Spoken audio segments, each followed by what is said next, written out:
You want to cough drop? I'd like to call to order the work session, January 29th, 2018. It's now 5 o'clock. Joanne, Councilman Osborne's not here this evening. She's out of town. So we don't have to vote on her, I'm assuming. Hello? Hello. I assumed correct. All right. So we're going to number 3. We have one item on the agenda tonight. And council, again, I always remind you to remind the council to refrain from asking questions until staff presentations are complete. This might be a little bit different tonight, so that might not happen, okay? Because it has to be lots of conversation. And if I waited for all of this row, it wouldn't work very well. So just, would you please put your hand up to the mayor that you want to be recognized so I have enough, sure, when it comes to it? Okay. Sure. All right, 3.1, well, council, you're going to receive a presentation about the development in the northern waterman wash geographic of the city. The presenters are, oh my, we have Christopher Baker, Development Services, Director Katie Wilkin, Planning Manager Paul Louisi, Fire Chief Jerry Geyer, Police Chief Javier Sedovich, Interim Deputy City Manager. Somebody's missed a name here. Interim Deputy, it doesn't have the name here. So the Deputy Dan Cotterman will be here. Rebecca Zook from Engineering Director. Doug Sandstrom from Finance Director. Nathan Torres, Parks and Recreation Director. Robert Ito, Economic Development Project Manager. And that's a mouthful. And do we have to say who goes first? Mayor, okay. If I may jump in here before we hand it over to staff. So just wanted to say thank you, Mayor and Council, for the discussion tonight.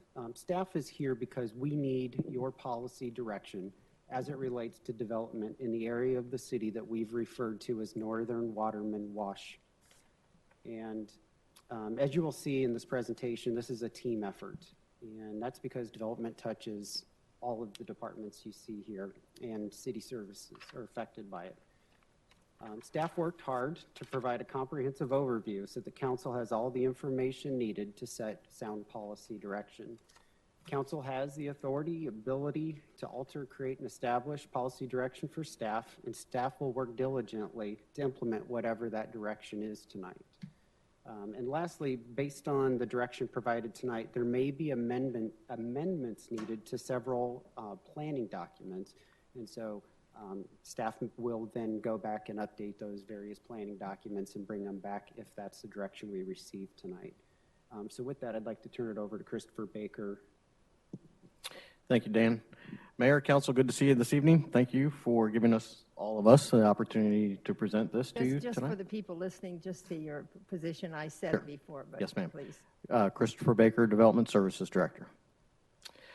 Just a bit of housekeeping before we get started. You'll notice that there's 3 easels behind Councilperson Loretano and Hampton, and also 3 easels behind Councilperson Stipp. There's looks like a flow chart. That's the agenda for this evening, so that if council desires, you can know where we are during the course of the presentation. We also took the liberty of plotting out a couple of additional maps that may be referenced by the speakers tonight, just to help you orient and kind of understand where we're referring to. So just a couple of housekeeping measures for you. So Mayor, Council, the purpose of tonight is for staff as a team to present the adopted policies that address development in the northern waterman wash geography of the city, and also outline for you the public services and utilities that are also delivered to this area, and identify benefits and challenges associated with development in this geography of the city.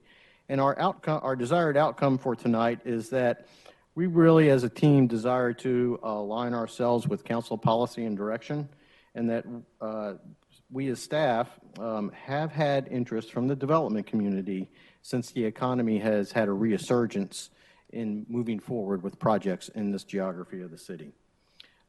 We are desiring to get some clear policy direction from council tonight and how to move forward with projects and evaluating them as they are proposed. And so we're simply asking for policy direction tonight. So the work session tonight, as you can tell, and Mayor, as you alluded to in the introduction, is going to have multiple presenters. As you indicated, Mayor, what we'll do, if it pleases the council, is pause after each one of these topics to allow council consideration and debate and questions. And tonight we're going to talk about the general plan, fire department, police, water, wastewater, transportation, parks, finance, and some other variables that can be impacted based on the velocity, how quickly the area develops. So, and then finally we'll conclude with asking for some policy direction tonight. So without rehashing, I just wanted to refresh the council's memory. Staff provided a yellow paper to you all on January 19th that outlined the historical context of this geography of the city that we've called Northern Waterman Wash. This geography contains approximately 35,800 acres, which is about 30% of the total area of the city. Projects that we are aware of within this geography total approximately 20,500 or so acres and contemplates the ultimate construction of 77,000 housing units, 7.5 million square feet of commercial, and 7.5 million square feet of industrial land uses. Additionally, the Northern Waterman Wash area, which is bounded by Pecos and on the northern side and Patterson Road on the southern end of the geography, is approximately 11.8 miles south of I-10 as in a straight line, and it's 7 miles long and 8 miles wide. And just if you want to think about it in ballpark, this represents the next big third of the city if you just wanted to have a high-level perspective. And with that, I'm going to turn, our next speaker is Katie, who's going to address the general plan. Bill, I'm calling you by my first names tonight. Bill? Just for geography perspective, since you were pointing this out, you said it's the next third south of Pecos, right? Yes, sir. This area, from what I can tell, appears to be contiguous, if you will, with existing city development. Is that? It is the boundary where Pecos is on the northern boundary is the southern boundary of Cantamilla. So it is contiguous. The geography is, yes, sir. Yeah, the geography. Okay, thanks. Yes, sir. Katie? All right. So I'm just going to say something because it looks like this community or the development they'd like to do is how many miles from another development rather than I-10? Yes, ma'am. Katie's going to allude to it. I can wait then. All right. Thank you, Mayor and Council. Before we delve into what the general plan says, I wanted to give a refresher of how the general plan was created and how some of the policies that we're going to talk about tonight were established. The general plan's already been in effect for 4 years. It was ratified in 2014, but we began the update process in 2012. You might remember there was a 25-member general plan committee established, and Councilmember Hampton served on that committee. It also included representatives from the development community. The Transportation Master Plan, Parks Master Plan, and Water Master Plan lagged the general plan a little bit, but we're also going on at the same time, and we had general plan committee members serve on each of those committees too, so that there was communication between all the plans. So again, to take us back to where we were in 2012, first off, when we did this general plan update, we had crossed a threshold of 50,000 in population. So there were new elements that were required to be in the general plan that weren't previously required, such as a public services and facilities element.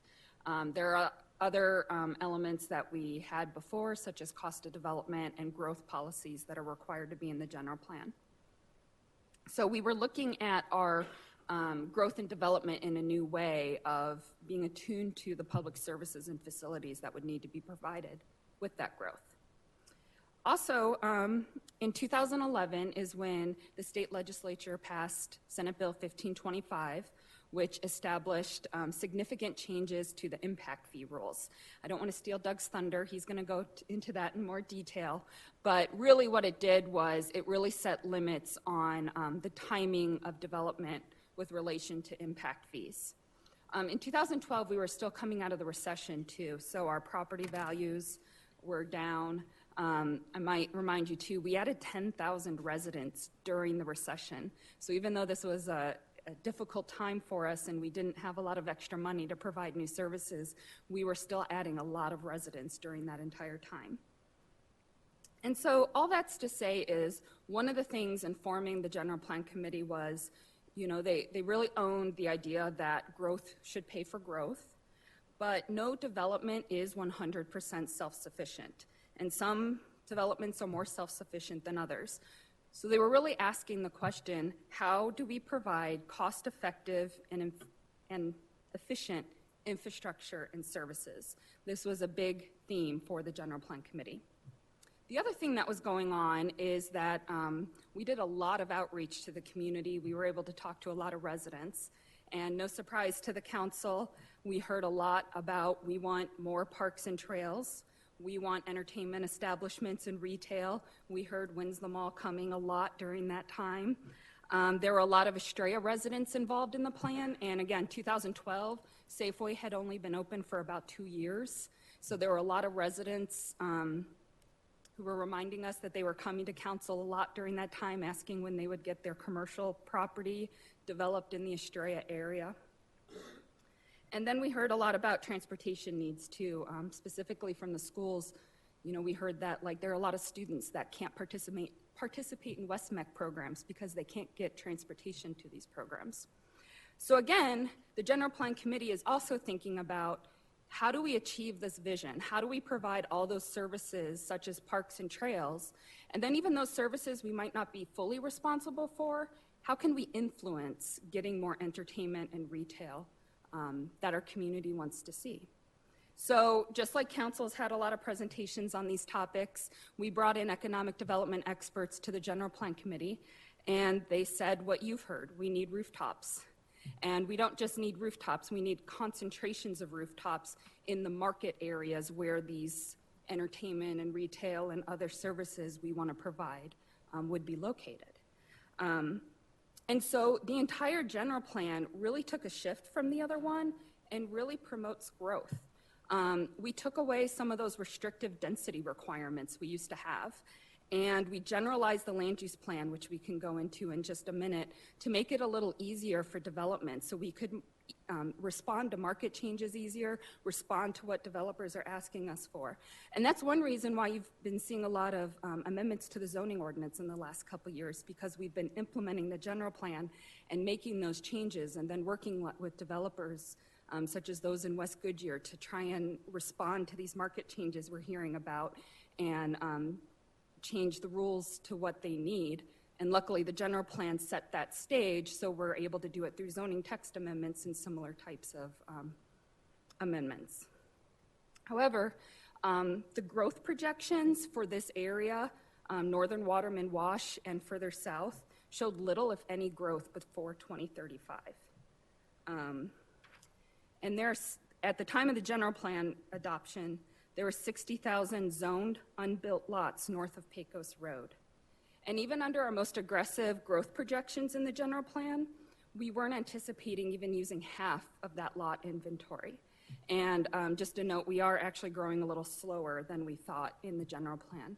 So, you know, the idea was we have a lot of area to grow. We want to concentrate rooftops so we can provide these services and meet the vision the community set out for us. We want to provide services in a cost-effective manner. So the best thing to do is try and promote growth in certain areas. So let's delve into the general plan. As I said, you know, you might remember our old general plan used to, oh, I'm sorry. Harry has a question. And I don't have the numbers at my fingertips, so you might. The last couple months with our building permits, have those been mostly north of I-10? I know they're, what's been the percentage north of I-10? What's been the percentage south of I-10 or up in Estrella?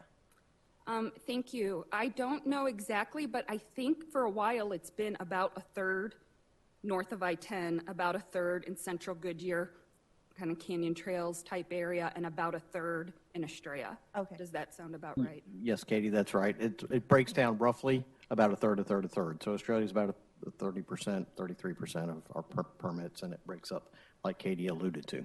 Okay, so it's roughly pretty even. Yeah. Okay. Molly? Kate, I just want to make sure I'm understanding what you said. Were the new elements included in the plan in 2014?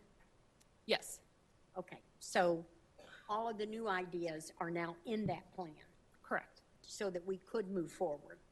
Okay, thanks. Yeah, so sorry. It's okay. Bill? I'm not sure that I understood Wally's What I question. Wally, So- did you, No, he can ask Katie. So I'm not, what were you asking about? What special things? She mentioned that. Katie, what did you mention? When we hit a population of 50,000, there were new requirements of new elements to be in the general plan. And We those are added the those into elements I general said. And those plan. are the elements you were asking? Yeah, are Got they it. in the plan now? I wasn't sure if you were asking about those elements or the design guideline changes that we've been making, et cetera, no. et cetera. Yeah, thank you. I just want to make sure that I was clear. Okay. Maybe it's the head cold, I don't know. example of what we need to do tonight? If you don't understand what your fellow council person is saying, ask the question, okay? Thanks. Go ahead. Thank you. So there were proposals for development in this area that had stalled due to the economy. So we had known what they were. So we actually built the general plan. Some of them had actually gone through general plan amendments. So we generalized the land use plan, but we kept it consistent with what had already previously been approved. And again, the idea here, you can see there's one big category that's called neighborhoods, with the idea that neighborhoods includes a variety of densities, plus commercial, plus schools and parks, and all those things that we want to have with our neighborhoods. And back when we used to do zonings, we'd also have to do a lot of parallel general plan amendments. So what this allows is a lot more of the decision-making to be made during zoning level, rather than having to do zoning and general plan amendments at the same time. So the proposals we've seen formally and informally seem to match the general plan, and we don't see any disconnect between the proposals and the land use plan. And I do want to say there are many policies in the general plan which impact development in this area, and several of them are positive, such as encouraging the development of affordable housing and increasing housing diversity and choice. So I don't want to give the impression that every single thing in the general plan is negative toward potential development in this area. However, there are some major policy that is put in the general plan regarding growth and development in this area. And this objective that's before you is one of the major ones, which I'm not going to read it to you verbatim, but basically what it's trying to say is we want to provide infrastructure and services in a cost-effective manner, so we want growth to match that. And then also we still want to attract other things, such as transit and entertainment opportunities. So these are the policies under that objective to give us a little bit more guidance. The first one simply saying that, CIP programs should match where growth is happening. The next one, promote development within the city's designated growth areas first. And do you mind jumping ahead, Christopher?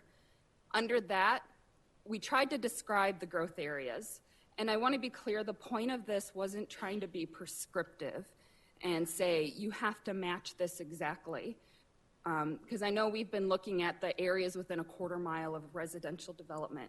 There could be areas 2 miles from residential development that's existing that makes sense for development, such as Las Brisas is actually a good mile or 2 away, and they're a successful development, but services were there for them. There might be other developments that are adjacent to existing development, but because they happen to be going into a new wastewater subbasin, it just creates large costs, which some of the others are going to talk about. So it's not supposed to be subscriptive as here's the line, we don't grow here, we grow here. It's just trying to put forth, let's grow near existing and well-planned infrastructure and services that exist today so that we can provide those services in the most cost-effective manner. I have a question. So when the general plan took place, did you look back at different developers that applied or brought, they didn't they actually had come to us, but I don't know where we want to say how many meetings they had, but they did approach us saying they wanted to develop a certain area. Did we have a list of that? Did you look at all that when you planned how far out that we would develop? I mean, I understand all the criteria you're using. Did you just finish with it? I listened, I heard it. But some of the plans that I've seen have been, since I've been on since 2005, people have approached us. So we kind of knew it was out there. It's not our responsibility to do the work on it and bring it into staff. It's their responsibility. But I'm just curious. Thank you. I hope this answers your question. But, I mean, yes, there were developments in various stages, so we knew a lot. One way we look at it is we work very closely with MAG on the population projections, and we give them everything we know that possibly may happen or could happen. You know, what stage is it in? It's in, you know, it has zoning, it has platting. It's just a wish and a prayer, but we know someone's going to ask for it. And that's where a lot of these projections come from. Then they use both staff's knowledge of where they are in the process, plus different things such as, you know, where are their transportation corridors. So development's most likely to happen where there's existing transportation corridors. And then the model also looks at things like past growth patterns throughout the valley. So that's one way, yes, we did look at it, and then those were the models I suggested before. We're saying, you know, it doesn't look like growth's going to happen in this area till 2035. That's just a guess, it's just a model. But that's still, we'll have to update the general plan again by 2024, so that's still pretty, even if it's wildly off, it's still much further out in the future than when we'll come back and look at all this again comprehensively. The other thing we did was we reached out to the development community as much as we could. Again, we had a couple representatives on the general plan committee. We have our quarterly development advisory forum, so we brought all the draft documents and updates to that group and sent it out via email to try and get input and keep everybody informed. And so we had developer representation from all parts of our city, north, south, east, west. From citizens, yes. Did we have any developers on our committee? Yes. Okay. I'm just asking the question. No, I'm just saying, I'm just agreeing I with just you. want the question Yeah, to be asked, that's all. It isn't we're anything. agreeing. Sherry? I wonder if now's the time to go back to the mayor's question about where this one development that you talked about is located on the map. That would help me a little bit, Oh, okay. because I don't see it in the next coming up slides. Then we go to fire, so. Could I use Elmo? Sorry, this is black and white. So we have one formal proposal for rezoning in. So if we look at that from its closest point to the Cantamia, and we used platted residential development, it's a half a mile. Yes.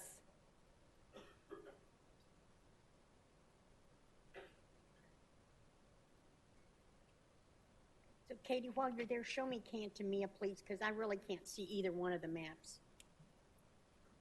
No. Just give me an idea where Cantamia is. Here, if you can kind of see the triangle. Oh, yes, okay. And then the land we're talking about is there to the left. The red one is the one, this one has officially formally been submitted as a rezoning request. Okay. These two, they've had pre-application meetings, but we've not seen anything. Okay, thank you. Yeah, the red's the ones that we know of that are either formally requested something or seem to be may do so soon. Thank you. Bill? I don't think you have to go back to the map. Sorry. Sorry. If I remember correctly, Terrasante, this Rainbow Valley, Estrella Highlands, those came before, or the request to, I think, either annex or something, that occurred in the early 2000s. Is that roughly? I'm not looking for an exact date, but something like that? Thank you. Well, a portion of Terrasante and I believe all of Estrella Highlands are not within the city limits. They had started the annexation process, and the first step in the annexation process is we come to council before we really do a lot of work and just get a general yay or nay. Do you want us to move forward, or is it just a no? And we got the go-ahead from council of, go ahead and start pursuing this annexation. But then the proposal didn't move forward. They have, there's a clock, a one-year clock to get the petition signed. That expired, so that annexation never completed. So that might be what you're remembering, that we came and got that guidance from council, but it didn't complete. Yeah, it was a while ago. So but those are still out there. They're hanging out there. Yeah, the two zoning cases are definitely hanging out there. And I think if I am reading your question correctly, Mayor, we probably should have anticipated that in the general plan process. And Thank you, otherwise Bill. we wouldn't be here. Thank you. That was my question. Isn't I it? just didn't, Okay. I didn't speak it well, so. And we may not have an answer to that question, which is okay, but I remember hearing about those when I was on staff, so I knew that, so when this whole thing came forward, I was like, well, wait a minute, we did this like 10 years ago. So I think to try to get oriented, that's kind of where that's at, so. And I guess that was my question, and so when the next time comes around for, I do the general plan, again, do we research and see those kind of dangling participants or whatever you out there? Well, I believe the answer is that it was considered, and the policy to move forward was this area really shouldn't develop until we're more developed further north. So you're saying, yes, we I think it have was done a that. conscious, I can't speak for every general plan committee member, but I think it was a conscious decision to concentrate development further north since we have so much room to grow. I appreciate that answer. Thank you. Okay. Can we go back to the presentation, please? Thanks. Great. So then the other last two policies promote appropriate development within the growth areas, and all that means is we have some areas designated as job centers. So if it's a job center, let's not promote housing there, let's promote economic development there. So the right type of development besides just development. And then the final policy was discouraging rezoning land to higher intensities. And that's basically just trying to make a policy that we should try and avoid rezoning too far in advance.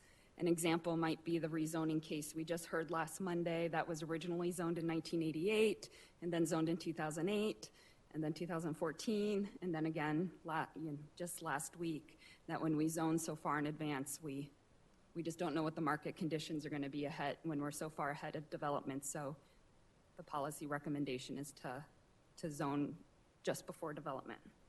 So can we go to? Or just say, hey, yes, go ahead. Hey, Thank you. can you go back one slide? Another one. Oh, you went forward too? Yeah. Okay. Discourage rezoning land to higher intensities outside of the growth areas. Okay, You answered your own question. never mind, as All right, go ahead, Rosanna Katie. Dana would say. Okay, so we can amend the general plan. And to amend an objective, it would be a major general plan amendment. It's similar to a rezoning case, and it can be heard concurrently with a rezoning case. The rezoning case would be at risk until the general plan amendment was in effect. It's very similar to the rezoning process. The differences are you can only hear major general plan amendments. You have to hear them all together one time per year. You also have to have 2 public hearings before the Planning and Zoning Commission. One of those has to be off-site. And as a member of Planning Commission, you might remember we used to have a meeting at the high school in Estrella every year. And then it does require 2/3 council vote to approve the general plan amendment. So, yes. Yes, Bill. Okay. So I sent a number of questions last week on this very topic, and I'm trying to gain some clarity.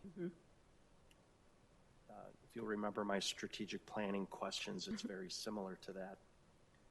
This is a plan, a general plan. This is not the general policy of the city, correct? It's a plan. This is what we intend to do or are striving to do. Have I hit that so far? Okay.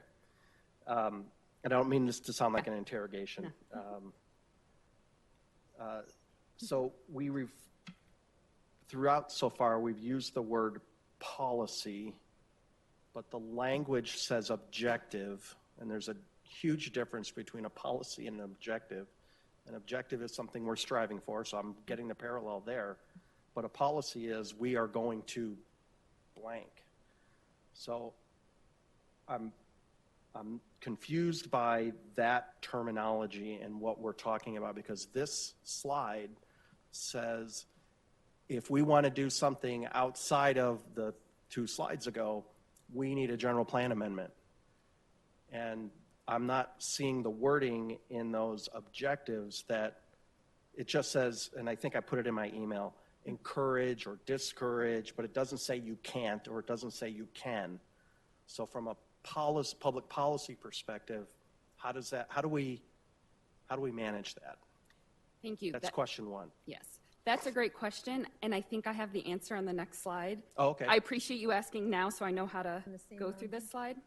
You're going to wait. Go ahead. Okay, so just, and this is why, so basically how the process works is when a request for rezoning comes in for staff to evaluate, there, in the zoning ordinance, there's a specific list of items that says that staff and the Planning and Zoning Commission review the proposal against these items and make our recommendation based on that.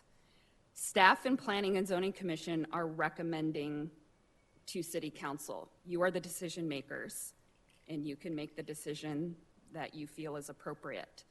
There's a few, and you might be familiar with them because that's, the last couple years, that's how we've been structuring our staff reports, is going through each of these things so you can see our thought process and why we're recommending approval or denial, why we created the stipulations we did. So one of those, the first one is consistency with the goals, objectives, and policies of the city's general plan. So that's when staff then pulls out the general plan and we make a determination in our staff review, you know, not planners working alone, but working through all the city departments. And in this case, the objective and policies I went through, staff would say those are not, the proposal we have before us is not consistent, so we would recommend denial based on that. Council can do what you wish with our staff recommendation. That's where we are with that. And then so does that answer the question? So it's more that gives the guidance to staff and the Planning and Zoning Commission on how to recommend and advise you. Yeah, if I may, she was asking if that answered my question. Sorry. That part explains the staff decision-making process. That makes a lot of sense. The challenge is, a few slides ago, we were suggesting, you don't have to keep going back, but a few slides ago, we were suggesting that any deviation would then require a general plan amendment, which I think is a pretty significant undertaking. So if we're simply amending or restating as opposed to completely changing, I'm trying to understand the process of that. I get how you guys are now going to have to make a decision, but help me as the final decider how to figure that out. If I may, Mayor Laura? Yes, Sarah. I think that we would need to look to state statute, because state statute requires all rezoning ordinances to be consistent with and conform to the adopted general plan, and that should be construed in a manner to further the implementation of and not be contrary to the goals, policies, and applicable elements of the general plan. So this is what triggered the zoning criteria for staff in terms of how they evaluate it and send it to you.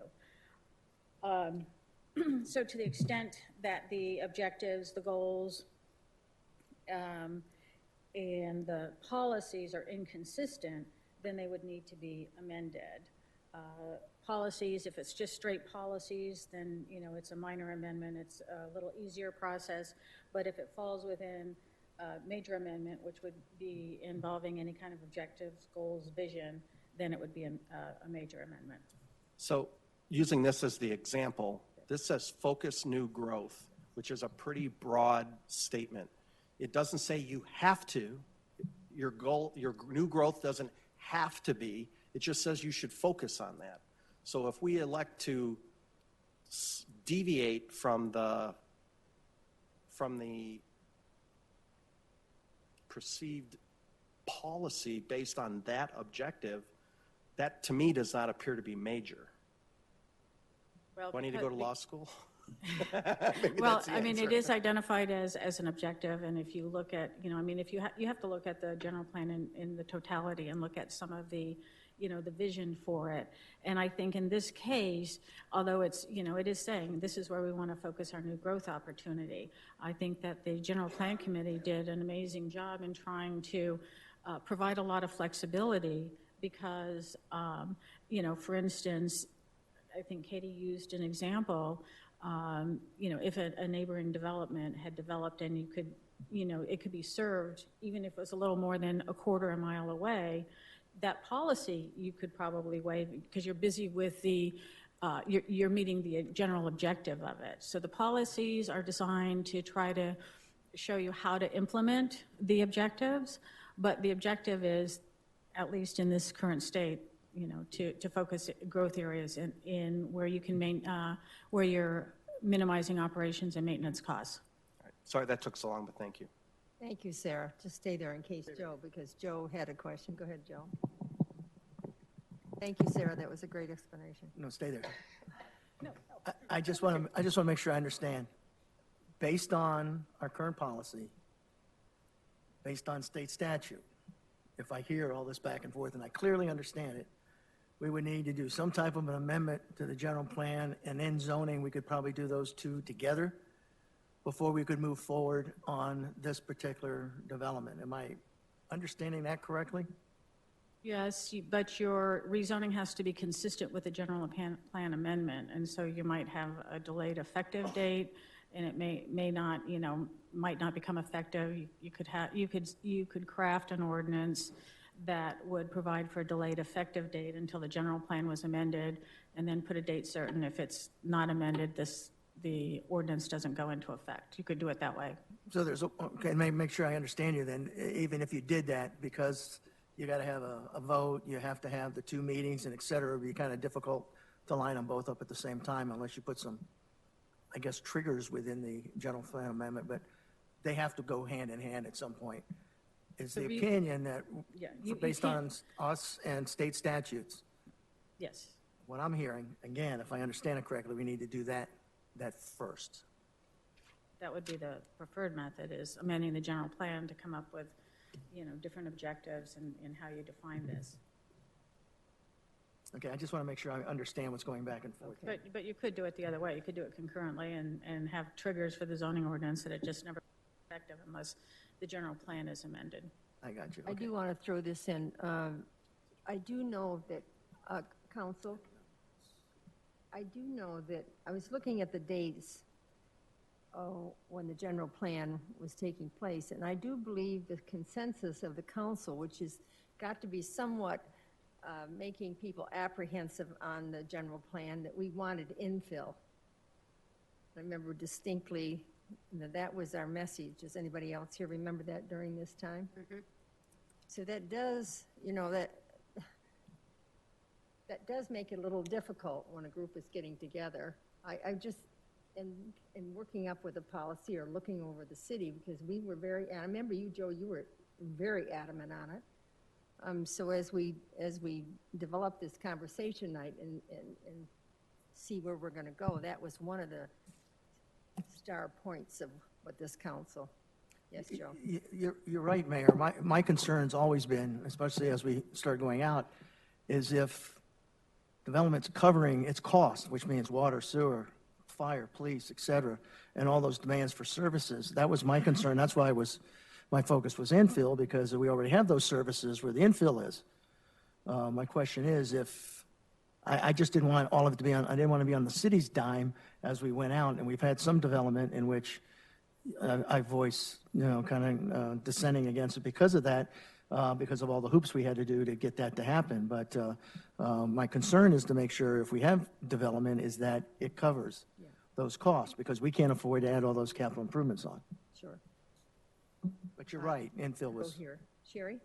Okay, I don't mean to wordsmith kind of, but I'm kind of reading how Bill is. I see promote, I see evaluate, I see discourage. I don't see, and maybe I'm reading it too legalese, I don't see shall, must, will, which are the you in law, you must. I'm seeing a lot of promote, which is to encourage, which when I look at statutory construction from my view, I don't see it as a requirement. I'm not seeing those key words. So that's where I'm kind of looking at. And then my other, when we're talking about our policies, one of our other policies when we're talking about infill would also been a policy to promote density to get businesses here. This area is going to promote that density up at Estrella that we don't have. We can't keep a restaurant open up there. That's what those people want up there. So I think that goes under the other policy that says, we want density, we want people to bring amenities, because we don't have what we need up in Estrella for the population that we have up there. And so I'm seeing two different policies that we've talked about. And I guess technically in a way you could kind of say that's infill in Estrella, because there is not going to be contiguous. It never will be until Kings Ranch is built. So I don't want to wordsmith, but if we can fix whatever it is with a general plan amendment, that seems pretty simple to get to where we got to get to A to B that way. Right, and I think there's a difference there's difference in how policies are treated and how objectives, goals, visions are treated in the general plan. So, again, that's very specific, the objectives. The policies are kind of giving you a way to determine if it's going to meet that objective and factors to consider. So I would agree that the policies aren't set in stone. The intent was not to set in stone. Because, for instance, I think one of the policies was to focus in in an area with an IIP. Well, if you have a developer who's willing to self-fund every bit of infrastructure needed to develop their property without reimbursement, and they'll build it into the housing prices, you wouldn't need that. And so I think, again, that the General Plan Committee was trying to identify factors that would kind of guide you towards achieving the objective. Can we go on? Oh, I'm sorry. Brandon? Oh, this is out of the same vein, but so the general plan hasn't been amended since 2014, or has it been? No, it was adopted and ratified by the voters in 2014. But there hasn't been any changes since then? No, every 10 years. Okay. There's no barrier if we needed to amend it the year. No, the year, and there's a the process. year barrier. We haven't done anything yet, so we can still do that. Right. Amend if needed. So. Yeah, there's a process for doing minor amendments and major amendments, and there's no vote of the public. They don't ratify an amendment either for major or minor. So yes, there is a process to amend that plan midterm. Yeah, and I see it in here.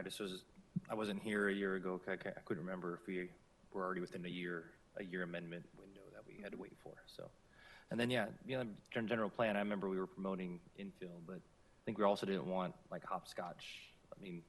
Type bigger development. But I think having development next to each other isn't against that type thing. So, having something that hops all the way down to mobile is a little different than right next to an existing development. But that's what I remember, at least from the general plan. So. Bill? So I was hoping through the discussion we'd be able to answer this question. So what is the difference between a major amendment and a minor amendment? Our general plan defines what those are, and then the state statute also, provides some certain things that have to be treated as a major amendment. And under the general plan, if you're amending your goals or your objectives, then that would be treated as a major amendment. Policies would be a minor amendment. Okay. So you're suggesting that what I'm hearing is, and I'm trying to get my head around the difference between that the goal is higher than the policy. So I'm getting my myself confused about that. But if we're talking about a development that isn't really changing any of that, then how is that not a minor amendment? Again, I guess it would be how you're looking at, when you look at it, as one comprehensive document, and you're looking at the visions that are in there and how they fit together.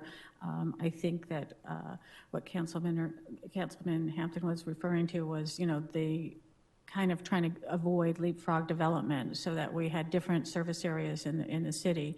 So I think when you're looking at it, and if the direction is to proceed with, preparing the necessary documents, we'd have to go through it and look at it in its totality and identify, okay, here's kind of the vision. Again, the state statute says it's supposed to be consistent with and promote the goals and the objectives. That's the whole point of having the growth element in the plan. So the last thing that I'm trying to get my head around is, how is this different than, just generically speaking, West Goodyear? West Goodyear is separated from everything. It's kind of out in the middle of nowhere. It's creating its own set of service demands. And I realize we've paid for infrastructure improvements, where in this area, the developer will pay for their own infrastructure. So other than that, I don't see any difference. So how does that? Councilman Stipp, I think what happened was, as a result of some of this leapfrog development and having some of these issues, West Goodyear was done prior to the general plan amendment. And I think the changes in the general plan amendment, or the general plan, were intended to kind of say, let's not keep doing the same thing. I wasn't involved in it. I'm just surmising based on what the changes were, knowing the history. But the general plan applies to rezonings going forward. The fact that we've already done something in the past. I mean, we zoned Madeira, and we have a development agreement in Madeira. If they were to develop, and I think this goes back to what Katie was saying, all of a sudden, they already have that entitlement, and if they put in all the infrastructure that's required under the development agreement, the adjacent properties could buy into that and, and be serviced. I mean, we're already incurring the costs. So, and I think that's what she was saying, is that's why the policies are not mandatory. Okay, thanks. I think the horse is dead. Sarah. Wally? So, Sarah, I'm trying to wrap my head around it a little bit.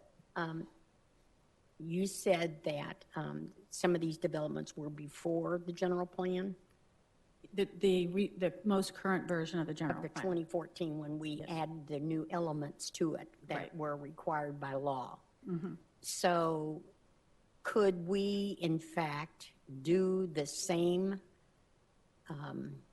partnership, putting in infrastructure for the developers that might want to go forward in the Rainbow Valley area, that they put the infrastructure in, but anyone else that comes in has to pay into it, like you did with all of those lands in West Goodyear? Remember that water agreement and that? Thank you. If you don't mind, I think that some of the other presentations are going to address this issue with each of the development areas of water, sewer. Just your question. But legally, we could do that, I guess. Mm-hmm. So I have to wait till they, okay, that's fine. Yeah. Then I'll ask you then, Sarah, if it's legal. Thanks. Okay. And I did just want to jump into that. West Goodyear has different conditions than this area. The 303 is being built as we speak. There's existing commercial areas within the market area. Building residential units in West Goodyear is going to support Canyon Trails Town Center, as well as other commercial areas we want to see in that area. So it is at a different level of development than Rainbow Valley. But I wanted to answer to Councilmember Stipp had a question that he provided, if I can answer that here too, of how does Sonoran Valley play into all this? Sonoran Valley, formerly Montage, Mobile, Amaranth. Mobile, don't you? In that area, there is the phase 1 had final zoning and final platting. So there's 1,600 platted lots in that area. So if the infrastructure was built, those could pull permits. But the majority of the area, like about 6,600 acres, is only preliminary zoned. So they have to go through another zoning step for final zoning. So under the current general plan, we would make very similar findings about this being, a little further out of our service areas, not being in our growth area, and would recommend denial. If the council were to give us direction to amend the general plan, that's something we could discuss on how you would want to craft this new objective and policy on how we treat Sonoran Valley area, and if we would treat it the same as Northern Waterman Wash, we would need that direction. All right, can we go on? That concludes my presentation. No, it doesn't. Okay. Nice try. Nice try. Don't go away, he has one more. Nice try, Katie. So a couple of the other questions, in case not everyone got a chance to read them, that were interesting through this discussion. One of them is, does the general plan prohibit development in areas outside of the IIP zones or designated growth areas? And the answer to that was no. The general plan does not prohibit or limit. It is a guiding policy document staff uses to make recommendations, and we heard Christopher's explanation of how they do that. And I just wanted to reiterate that it does not prohibit or limit the city council to consider those actions. And I think we've had a great discussion about when this was done and finalized in 2014. And I think we've all experienced some of it was pleasurable, some of it was painful, the changing housing market. And what we've experienced with going from 60-foot lots to 45-foot lots to 10 and 15 to 5 by 5, and we've all gone through the consternation of going, yeah, that's what's happening, and we've gone through and approved it. And one of the questions that I asked was about how do we respond to the changing marketplace if we aren't able to consider areas that we previously thought were quote unquote undesirable for development that are now desirable for development. And again, the answer, which I greatly appreciate the responses, is that council can consider the development proposals in the Northern Waterman Wash area, and I assume anywhere else, if the projects advance and they're not supported by the general plan or the IIP, staff would recommend denial, but the council can make the final decision. And then we have the ability to consider those projects anywhere throughout the city. So we've kind of had this whole discussion, but to kind of bring that back, and that was my point, is I didn't think the general plan was a constriction. It was a guiding document. So again, I appreciate everyone's response to my questions. Go ahead, Joe. That's where I'm getting confused, and I appreciate the answer they gave you there, Bill. I'm hearing that it is a restriction or constriction. Is it or isn't it? Based on state statute. Councilmember Pizzillo, it is. It does require, any rezoning has to conform to the general plan's policy, goals. I'm sorry, could you talk in the microphone, please? I'm sorry. The state statute says that the general plan, that all rezoning ordinances have to conform to the general plan's goals and objectives and be in conformance with the general plan. So although council is free to consider those, we would need to amend the general plan's policy or the objectives and the goals first to make sure that it's consistent. Now, we can look at it, and I wouldn't recommend doing this till we have a better idea of what would need to be amended, because as we were talking, I was thinking of some other things that we might be able to do based on what Vice Mayor Campbell said that we might be able to do, but I have to look at it more in a totality. But it would require some amendment, whether that is to a policy or, which is what I'm thinking with something Vice Mayor Campbell said, or if it would be to, kind of the global vision and the objectives. Because the objective is to focus growth in areas that minimize cost of service. So I have some other ideas based on Vice Mayor Campbell's suggestion. That's a lot different than the flexibility We don't want to have about. county or attorney advice during our open session. Jerry?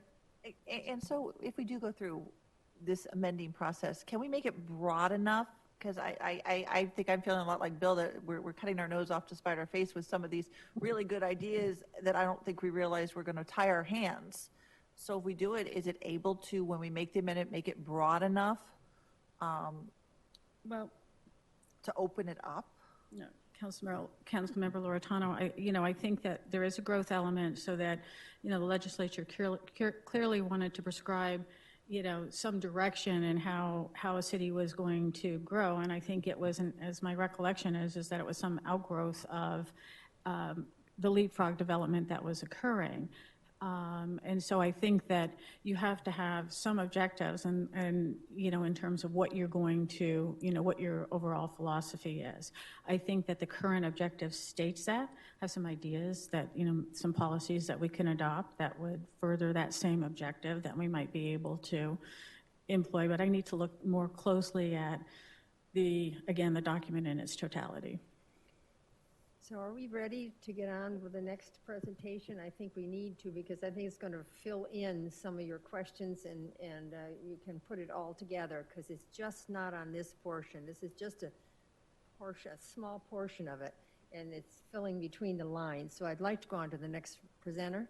If you have leftover questions, we'll come back to them. All right, thank you.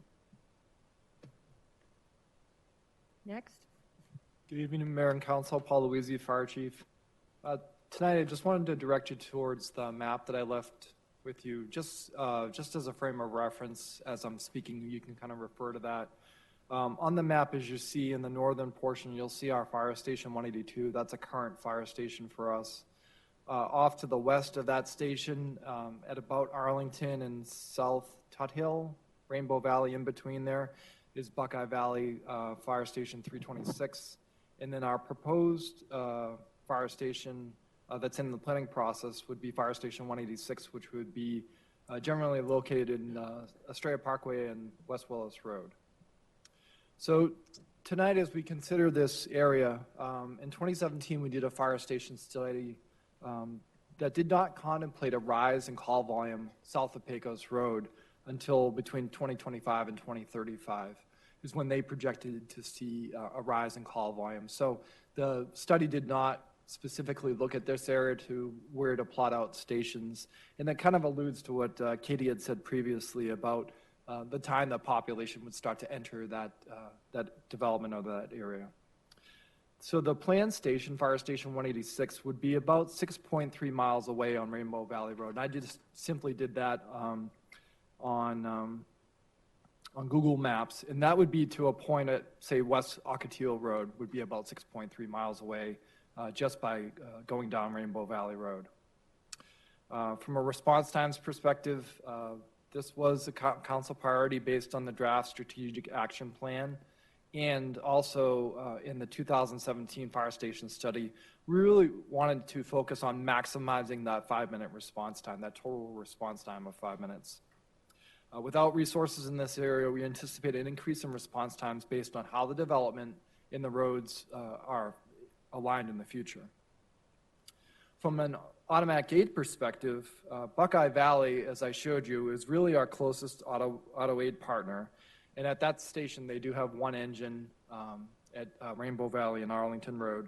And it's about 6.8 miles to West Pecos Road.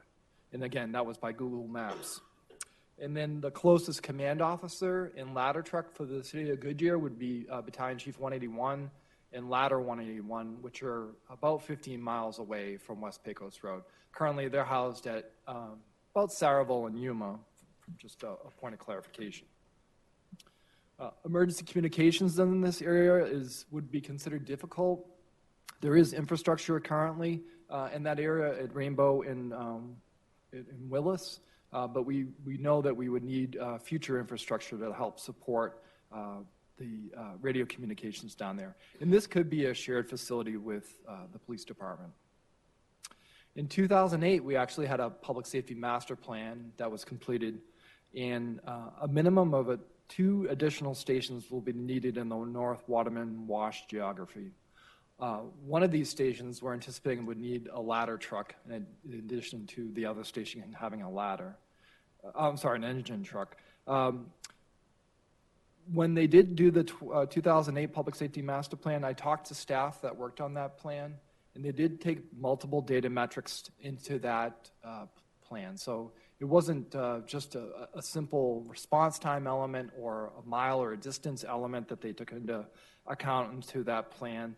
They used multiple data metrics to include mag projections, call volume, response times, and also economic indicators. From a station location, the optimal location of future stations was, again, not included in the 2017 fire station study. I did talk to the developers of that study, and they said it would cost between $10,000 and $12,000 to update the study just to look at this area. We certainly could look at this internally. However, it's my recommendation that we consider all facets when planning future stations to include population, travel times, incident demand, risk assessment, and certainly call trends as well. I also looked at what would be the current transport times to Obrazo Hospital, because there are no hospitals located south of the Gila River for us to transport to. So from Cantamia, it's currently a 27-minute transport time to that hospital, or about 14.3 miles away. If we had an incident on West Germain Road, it's about 33 minutes, or 18 miles away. In those situations where you did have a very seriously ill or injured person, we may have to consider using helicopter transport as opposed to transporting the patient by ground ambulance. We'd also have to consider logistical support needs for this area. So whether it was at the current Estrella station to have air compressors located there to help fill air bottles that the firefighters use, EMS replacement equipment, and eventually I would foresee us staffing a battalion chief to help support the call volume in that area. Now the BC was forecasted already after the development of the West Goodyear station. So we have projected around 2022, 2023, that with the addition of these stations and a best practice of having one BC to every 8 captains, along with the time and distance, will really drive the need for that second shift battalion chief. And then also from an ambulance service perspective, we figured that this area could be the driver for service that the city is working on to provide. We don't know that a private provider would be very interested in a slowly developing area like this to be able to staff an ambulance down there, so it'd be something that we'd have to consider as we start to move this forward. But again, all of these requests could be handled through a normal budgetary process, so that would be something that that council would have to consider. And then the map is also now being displayed, and it's just looking at the response times from that current fire station 186. I'm sorry, not current, but being planned. So the green represents the 4-minute travel time. The 8 is the 6. The red is the 8 minutes, and the blue would be the 10-minute response time. We couldn't fit all the way down to Patterson on this map because we wanted to show you the street detail as much as we could. So we got down to just a little bit south of Riggs Road. I'm available for questions. Questions? Any questions on this side before I go to this side? All right. Bill? No, it's a shame that I wasn't busy like every hour that I was there. You wouldn't have heard anything from me. Okay, so you guys all saw the questions that I sent early on, and then I sent some follow-up questions. And I appreciate hearing some of the answers. One of the questions that I asked was about, based on the answers that were provided previously, it appears that the Northern Waterman Wash proposal isn't the sole driver of the need of a battalion chief as much as the additional growth in EMR and even West Goodyear. Do I understand that correctly?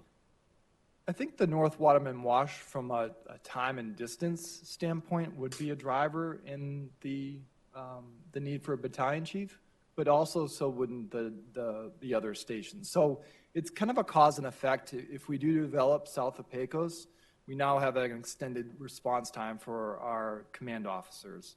However, in the same argument, we're adding more stations, adding more captains. We're also going to need a battalion chief. So we were forecasting the need for the battalion chief anyways. It just depends on, when we put that in. Yeah, it's a cause and effect. Yeah, it's a contributing factor. That's what I was looking for. It's a contributing factor to the need, but it is not the need. Correct. Okay. So, and then you mentioned the 2008 study the study that was done that showed 2 fire stations needed to be in there. In At a that minimum. general area. Yeah, at a minimum. And we found with the study that was recently done that they essentially verified the study that was done in 2008 from a station location perspective. Yeah. They didn't disagree with the West Goodyear station that we had already had planned. They didn't, right? That's correct.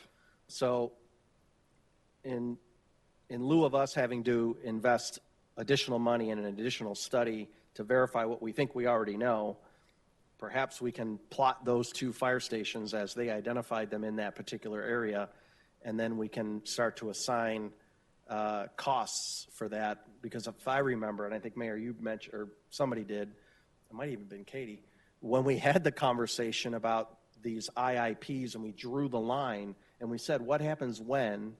And they said, well, we would just then have a development agreement, if I got this right, Rourke, that would drive them paying for whatever extra work or infrastructure that they're generating. Is that roughly correct? We've used that model in the past. Yeah. Development that's outside of a service territory usually set up a fire services agreement of some sort. That's not unusual. We've done that in the past. Developer upfronts the capital funds towards the construction of the station and the equipment, and then typically in the past has paid for O&M of the station for a certain amount of time. And in past agreements, also when we've had that first development go in, we've provided provisions that if surrounding development goes in within a certain amount of time, we'll seek reimbursement to the first man in. So we've got mechanisms already in place that we've already used to overcome some of these. So the irony is, as I was going through all of this, and you didn't get to see the email that I sent, but I said, hey, Dan, don't read into the quote unquote attitude of my questions. I was doing it under rapid fire. So far, the quote unquote attitude of the presentation appears to be in an attempt to discourage, and that may not be the way that it is. That may not be the intent.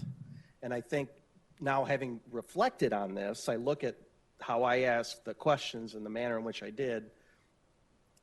Don't read into my attitude, and but I've assumed yours, and I may be negative. Madam, that may be incorrect. Madam Mayor, my only attempt tonight was to provide facts, not It's to information, discourage. And I'm not suggesting that, Chief. What I'm saying is my questions were based on an incorrect assumption and not, so please don't read into them, is where I was trying to go with that. Yeah, because this was a difficult subject anyway Yeah. to come tonight, and we knew this was going to be very controversial. We know that we want to progress our city, we want this and that, but they're here to lay the facts out, and that's what I'm getting from this. There are certain criteria that we have attuned to all along, and now all of a sudden it's a big change, the things we're asking for and where we're asking for it. And we have all had, and I've even heard the developers say, well, you're just worried about another mobile. Well, yeah, that's probably in the back of all of our heads. Anybody was on this council when it happened. So I don't think that, I think they were just trying to present, this is the first time we've had this as a council, and I think they're just trying to present all the information. No, I know what you're talking about, the verbiage, because I've had conversations with our interim about this, and I've talked directly, and I said, I got this impression of such and such, but as we talk through it, we're saying one thing and they're saying one thing, and we have to take it both in consideration and decide what we're going to do. So that's what I'm trying to own up to the quote unquote attitude in an attempt not to be, it was not meant to be offensive. It was, and I was just pointing out the irony that I'm asking for grace, but I wasn't giving it, and I apologize for that. And that's what I was trying to do. So Chief, please don't be offended. That was not my intent by the questions or the statement. I was just trying to say, don't read into it, I guess. It's okay. Don't make the we're same here mistake I did. We're here I to solve apologize. something Yeah. or and come to a final decision. So we don't always say it the right way. We don't always ask the right questions. We don't always get the greatest responses, and we get good responses. So we're going to put that aside and just talk about the subject matter. Who was first? All right, Joe?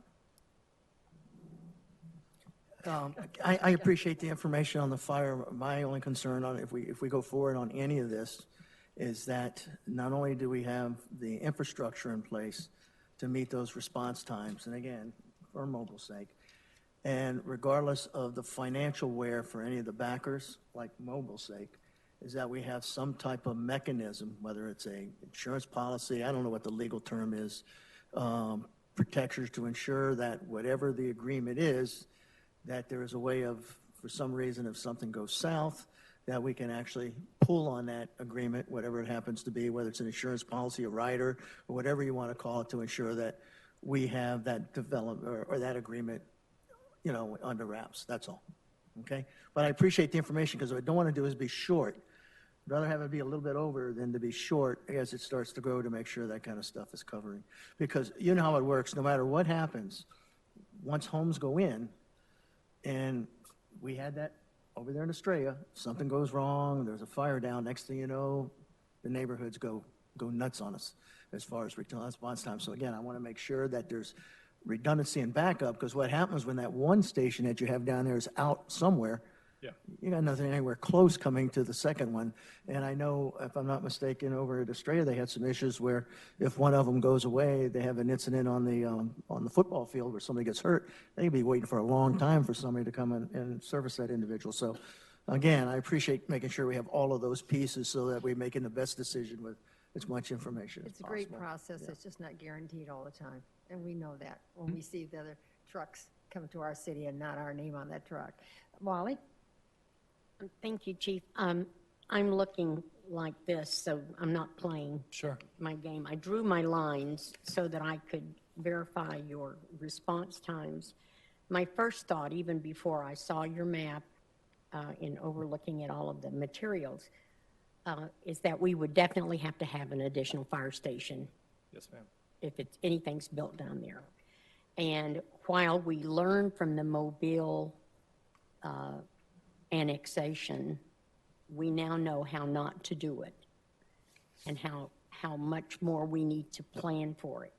I would venture to say that it would be imperative that we have an ambulance up there all the time when we start our ambulance run, or if we used a contract ambulance, because we can't afford a 20 or 30-minute wait because of the way that it's spread out.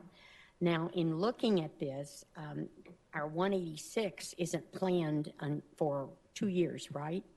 Well, we anticipate the construction to start sometime later this summer, and so we're hoping for a conclusion and move in late 2019. Oh, okay. So not too far away. You're right, and I'm so sorry. I keep forgetting this is 18, and I know. I'm thinking 2 years ahead, but we're already in one of the 2 years. Okay, and that being said, I would assume, no, I'm not going to assume. I know that you would come back to us and tell us exactly how you want it staffed, what equipment you need, and what would be the best course of action. You mentioned something about having to have the canisters refilled.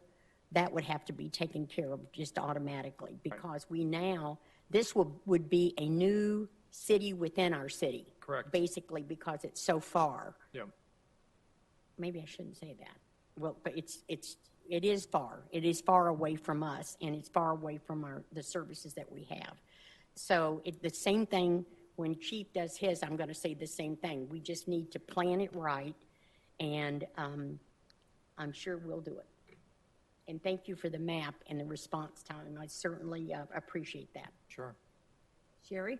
I just want to thank everybody for giving the information, because there's a lot of good information. And I think I do read it a little like, ooh, that's kind of gloom and doom when I read some of this. But I think we need to look at it as like a phasing. And I know you're looking at kind of build out. Is that a fair statement? Yeah, certainly. Yeah, we're trying to make the best argument to how we would respond to this area once it's built out. So, not knowing the true timing of this, how best can we kind of serve the needs of the people that eventually would move down there? I guess what would kind of help me when I hear all these presentations is knowing that this all isn't going to like pop at once. It's going to take obviously a long time for all these to come out. That if we could kind of get some kind of like what phasing you think as these areas would come online, because we're not going to, I mean, it's going to start from looks like what has been requested in something near Cantamia. Right. And what kind of strain and how we can plan that. And maybe we need to sit down with, like we did with West Goodyear, all the developers and say, hey, this is the strain, this is what we're looking for, and kind of just hash some stuff out and get some ideas, some plans. Because it is, when you look at it, it's a lot to chew off when I look at the whole thing. But for me, the information of if we could get like phasing, okay, this is what we can expect in 3 years, 5 years, the tower has to come in this many years, because that's a big difference than we need it all before we can move forward on anything. So that's just where I'm having a disconnect in my brain with the information. Yeah, and I think the map was intended to show you, from that station at Estrella and Willis, that, we could have decent response times, down a little bit below Jermaine, kind of it's stretching towards Ocotillo, but as that development starts to head south, it's really going to be the phase where we have to bring in another station. So how do you time that piece is kind of the key. And then making sure, like you said, that we have the appropriate response apparatus to cover that area. And I think that covers all the presentations. We just need to know like the Yes. phasing and how this is going to fit in a little bit, because it's not all going to slam us at one time, which I think is a good thing. Brandon? Yeah, I would say thank you for all the information as well, and I appreciate your planning for the future and trying to look forward. I think the hospital ride numbers were pretty interesting as well. Do we have I know it's not built out down there, but is there like a percentage of call? How often are we actually calling the helicopter out to that far south? Is there I don't know if that's a... Yeah, fortunately we don't. We do reserve it for the more seriously injured prioritized patients. So it doesn't happen as frequent as you would think. But there, those are those situations where we do call it in. I didn't look specifically. I can certainly recover that number for you without too much difficulty. But we can certainly provide that for you as a follow-up if you need. No, I was just curious. I mean, how often? The ride seems long, but I was just curious how often we really need a helicopter. Right. So, down that area. So. Okay. Thank you. Mayor, I have another question. Yes, Wally? Chief, I'm sorry, I forgot to mention, I was so wrapped up in this. I recall an applicant came before council to build a cell tower in the Mobile area on 238. Yeah. Would that tower be something we would use, or would we have to have an additional tower? Well, then that needs to be put in the planning as well. Of course, and you'll hear a little bit more from the police chief on that piece as well. Good. Okay. All right. Thank you. Anything else for the chief? Thank you. Let's go on. Thank you. Chief Geyer? Good evening, Mayor and Council. Jerry Geyer, Police Chief. In looking at PD's considerations for this development, and what you've just heard, we know it will be a priority to maintain quality communications for public safety personnel. The more development continues to the south, we know we will have some radio reception issues. In addition, as growth occurs, we share our antenna sites with other agencies. And obviously, you can only have so many users on each one. So as cities grow, those antennas will have to be added. For our detention plan, we know a large development to the south would add additional time to arrest and book a prisoner for our officers. Generally, it takes about 2 to 4 hours per officer to arrest, process, and transport prisoners to 4th Avenue. So as our city expands, whether it be through this project or just general growth, we are going to have to evaluate our detention methods. That could be anything from starting a detention program where we provide short-term detention at PD Ops, or it could be something as simple as a transportation program where we have transportation officers, thus freeing up the officer to go back to their areas. In addition to the residential development, any additional development such as schools we would see an increase in calls for service, so that would have to be evaluated. And staffing, which is really PD's largest concern. There would not be a significant upfront cost, but obviously as development starts and continues, we would request additional officers and support staff through our annual budget process. Any questions? Questions? I have a question. Wally? Thank you, Chief. Okay, so I wrote down cost of detention methods and the cost of the next question, and your staffing concern. What is the cost of the contract now to provide police services for Mobile? Do you know, roughly? It's approximately $220,000. $220,000, okay. Per year. All right. So if we were to move ahead with the Rainbow Valley area, would you want to put a substation down there to have officers actually in that area? Because you would have just as bad a response time from down the hill, right, as fire would, except fire does have folks in the middle, well, sort of in the middle of Estrella. So, but that's something else we would need to think about and plan and talk about. And you're right, if we do have schools up there, we're going to need school resource officers. That's another expense for us as well. And so thank you for bringing that up to our attention, as well as the radio towers. I mean, this is like planning a whole brand new city, literally, I think. I would assume that's not too far off. Oh. And Vice Mayor Campbell, just to comment on the substation, we do have substation at Station 2 down in Estrella already. In the fire station? In the fire station. Yeah. There is half of that is PD substation. Okay. Right now, we don't have a significant use for it, so actually fire is using it. But we do have that option, which is only, 3 to 5 to 7 miles probably Okay, good. from the development.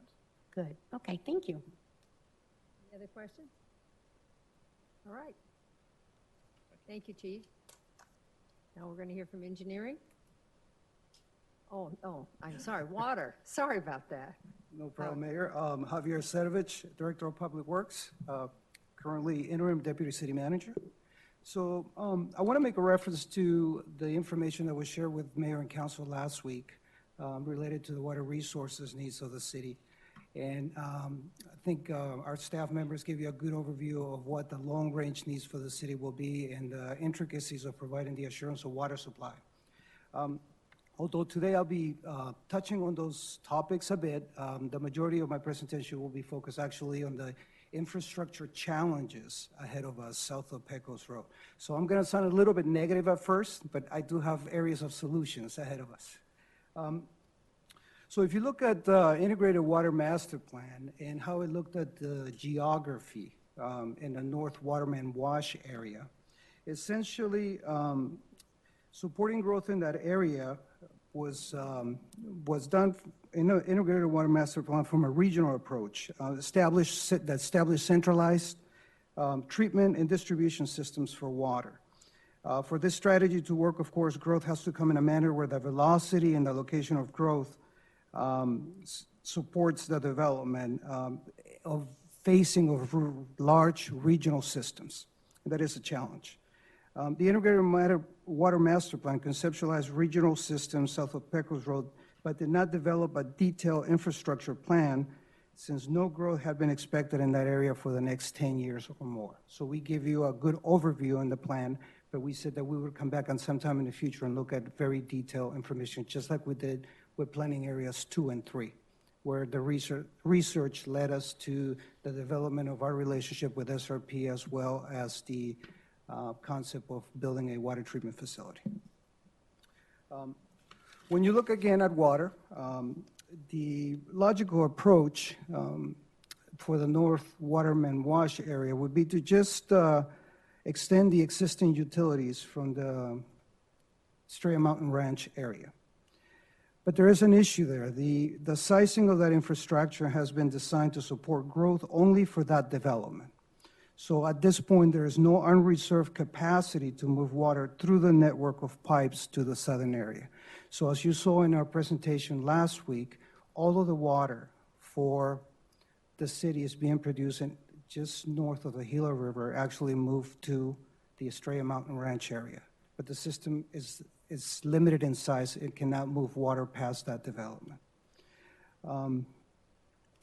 Also, if we consider the right to provide water, as staff presented to you on January 22nd, there are several elements needed to be able to provide that resource. Three main ones are, of course, the existence of the water or the physical availability of the water. And another factor related to that is actually the quality of that water, which is a subset of the actual capacity. Because if the quality is not conducive to, or if we have bad quality water, a gallon of water is not really a gallon of water, because sometimes treatment processes waste some of that water. So we could, in some of our processes, lose over 30% of that capacity. Can I ask a question right there? So how do you know what the quality of that water is? Because if you look at the terrain, it flattens out up there. And so, I mean, how does one know? Have we gone in there and tested that water? So there's been some scattered studies of the area, and we get a profile of the quality of water in that area that is questionable. I believe in the most southern part of that Rainbow Valley area, there has been some good water. But overall, we do feel that most of the wells that will be drilled in those areas will need some level of treatment. But further research is needed, as we shared with you last week. Thank you. Mm-hmm. Now, there's also the concept of paper water, or the legal credits that replenish the water being used. And that was shared with you as well. And ultimately, there's the delivery system. And like I said, I'm going to be focused on infrastructure, the delivery system or infrastructure needed. And the conditions on all these three elements, sort of, except for the infrastructure, vary throughout the valley. You talked about water quality. We talked about water quantity. We need to get a better understanding of that area through further study. But if we look at wastewater, perhaps wastewater is even a more complex issue. Although a resource does not need to be present, the treatment of wastewater at a regional level needs to be consistent, needs consistent flows, so it needs consistent quantity and quality of wastewater. So this is a major challenge when we look at the current IWMP regional approach. The facilities that have been identified in the Integrated Water Master Plan are regional, are large, and need a lot of flows, consistent flows, to be able to sustain operations. So that's a major issue for us at this point. And just as with water and wastewater, looking at EMR infrastructure for support does not provide a clear solution. The proximity of the Rainbow Valley Water Reclamation Facility could be seen as a simple solution. But just as with the water, there's no unreserved capacity in that facility. It's been master planned to support EMR only at this point. Ultimately, recharge, our reclaimed water. Recharge strategies are also essential to sustain physical availability of water in the geography. So location of recharge sites and long-term managing of this resource by the city will be an asset to the region. The primary use of reclaimed water will need to be the replenishing of the aquifer. So looking at, and I think we have done already a great job really looking at our reclaimed water as a resource that will help us sustain our water capacity. Do you have any questions? Questions? Joe? If I understand your presentation correctly, the EMR and the pipe sizing for the plant down there and the water is all designed for their units, and the pipe sizing is not large enough to move the water or the wastewater to this area. Correct. Is that a correct understanding? Correct. All the systems that deliver water south are designed specifically for EMR. Okay. At the time, we just couldn't afford it to do the big, and so they they did what they did. Isn't that And of course, right? if even just a couple of years ago, we're looking at that area as not seeing any development, you could imagine 20 or 30 years ago. What is the possibility of maybe a private water, wastewater venture down there to build, to service that area? And that's a great thought. And in fact, when we look at the solutions, that's going to be one of the points of discussion. Okay. So for EMR, is it only also for the Estrella Region 2, or would that be a separate part of the water heading down south? So the I know Estrella Mountain Ranch goes a lot farther, could possibly go a lot farther south. So is the capacity only for Cantamia and north, or do we have to re-look at new things for Estrella 2 and 3? only north of Pecos Road. Okay, thank you. So yeah, that area will have some challenges too as far as EMR. Yeah. Any other questions? But there are some options. What I'd like to share with Mayor and Council is that actually the technical solutions are rather simple. The complexities are actually associated with the cost of implementation and the long-term operation of these systems. The assurance of water supply, or meeting the assurance of water supply requirements could be taken by the city for the entire area, and that was discussed last week. But as it was shared with Mayor and Council, there are funding challenges with this strategy. And Council was very clear to us that growth pays for growth, and we're already looking at perhaps some ideas as we bring solutions to you. We also talked about the Central Arizona Replenishment District, the CGRD. Could also be part of the solution package, and is in line with growth sustaining itself. So it's a great solution. But this approach solves only the paper water requirement, while physical availability is still a factor that needs to be verified. So that would be a challenge ahead of us as well, as we look at the overall physical availability of water in the area. We could look at developers for being self-sufficient, can also be a potential approach. Although merging of scattered efforts by developers should also be a strategy by the city. At some point, the city should always look at some regional consolidation of systems to provide the best service to our citizens.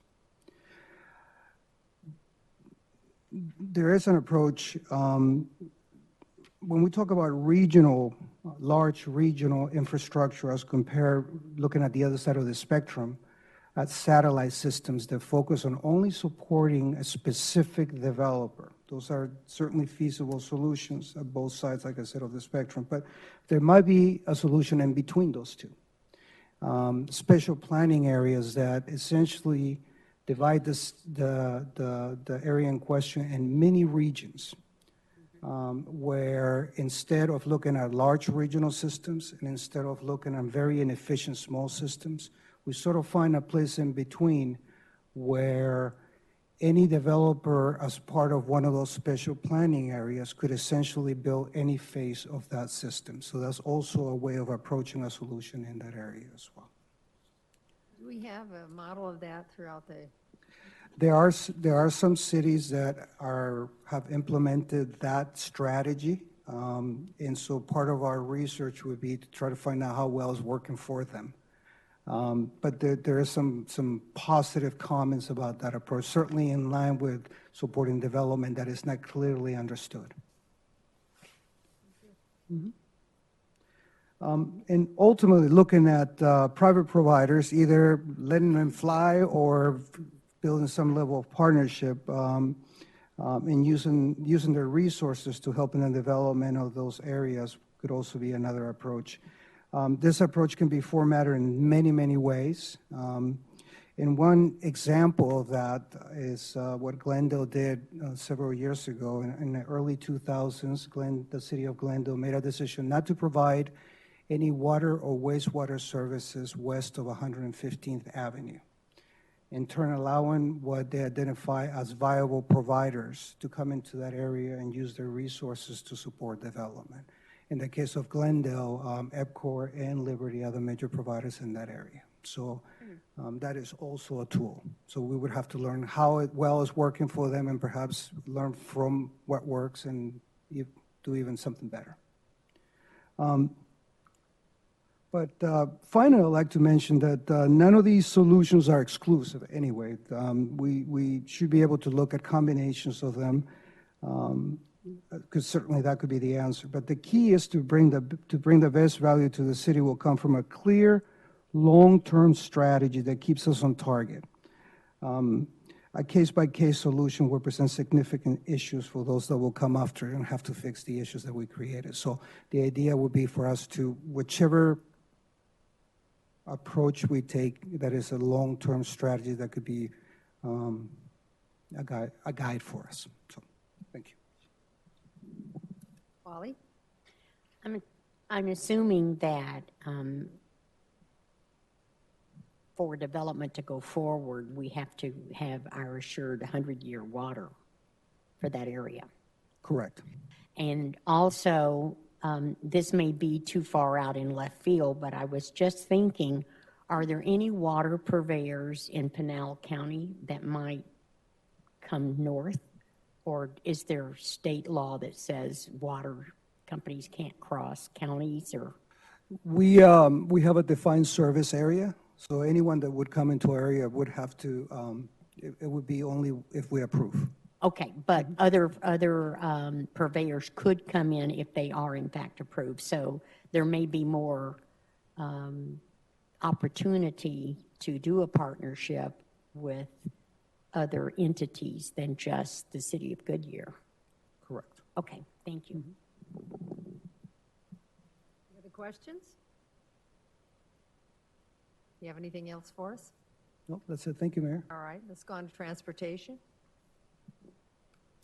Good evening, Mayor and Council. Rebecca Zook, Engineering Director.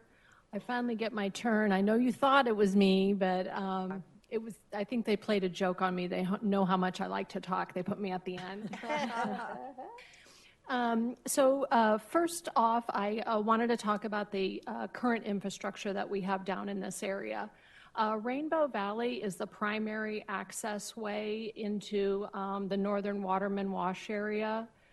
You can access Rainbow Valley a number of ways, from the west, from Tut Hill to Elliott or Ray. You can come down Estrella and then take Elliott over, or you can come Estrella down to Willis and access Rainbow. But Rainbow at this point is the only access way. It currently is a 2-lane rural roadway. We have a number of other roads in that area. We're showing some of those. There are other ones that are dirt roads or don't meet our rural standards that we're not currently showing. And now we've jumped onto our future street infrastructure.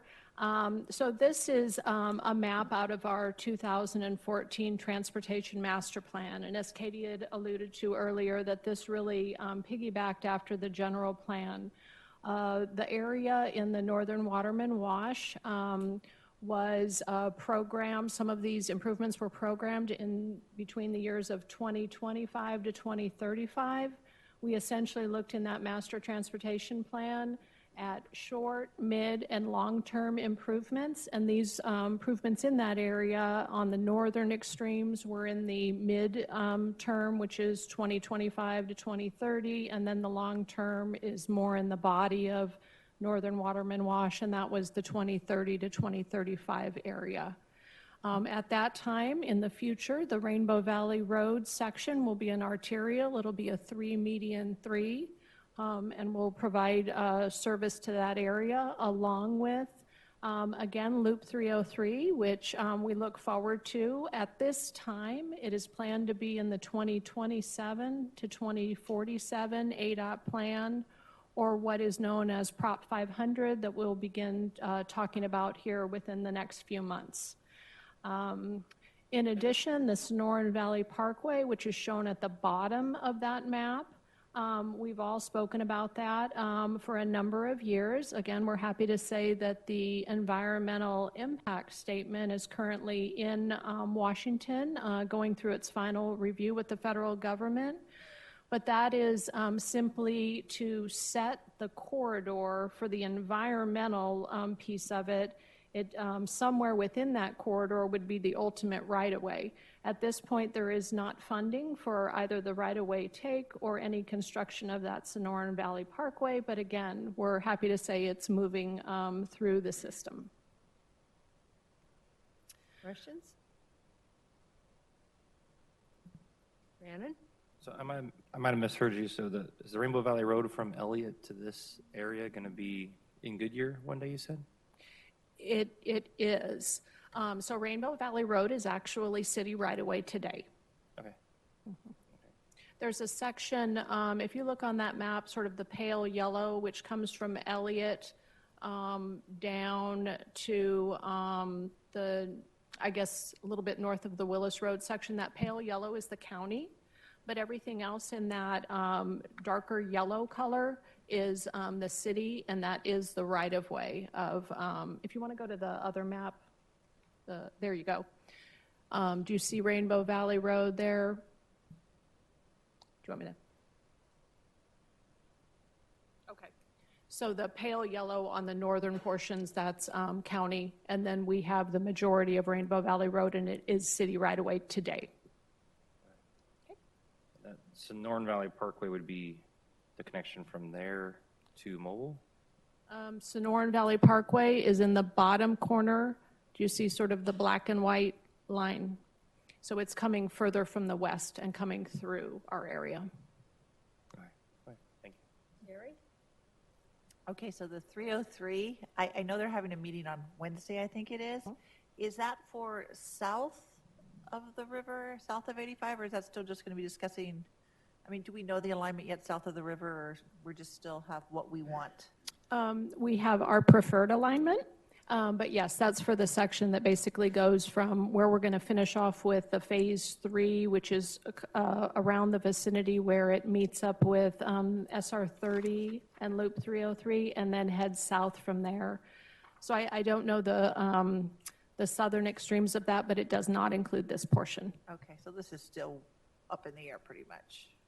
It is a future plan. I like how you say that. Any other questions? Wally?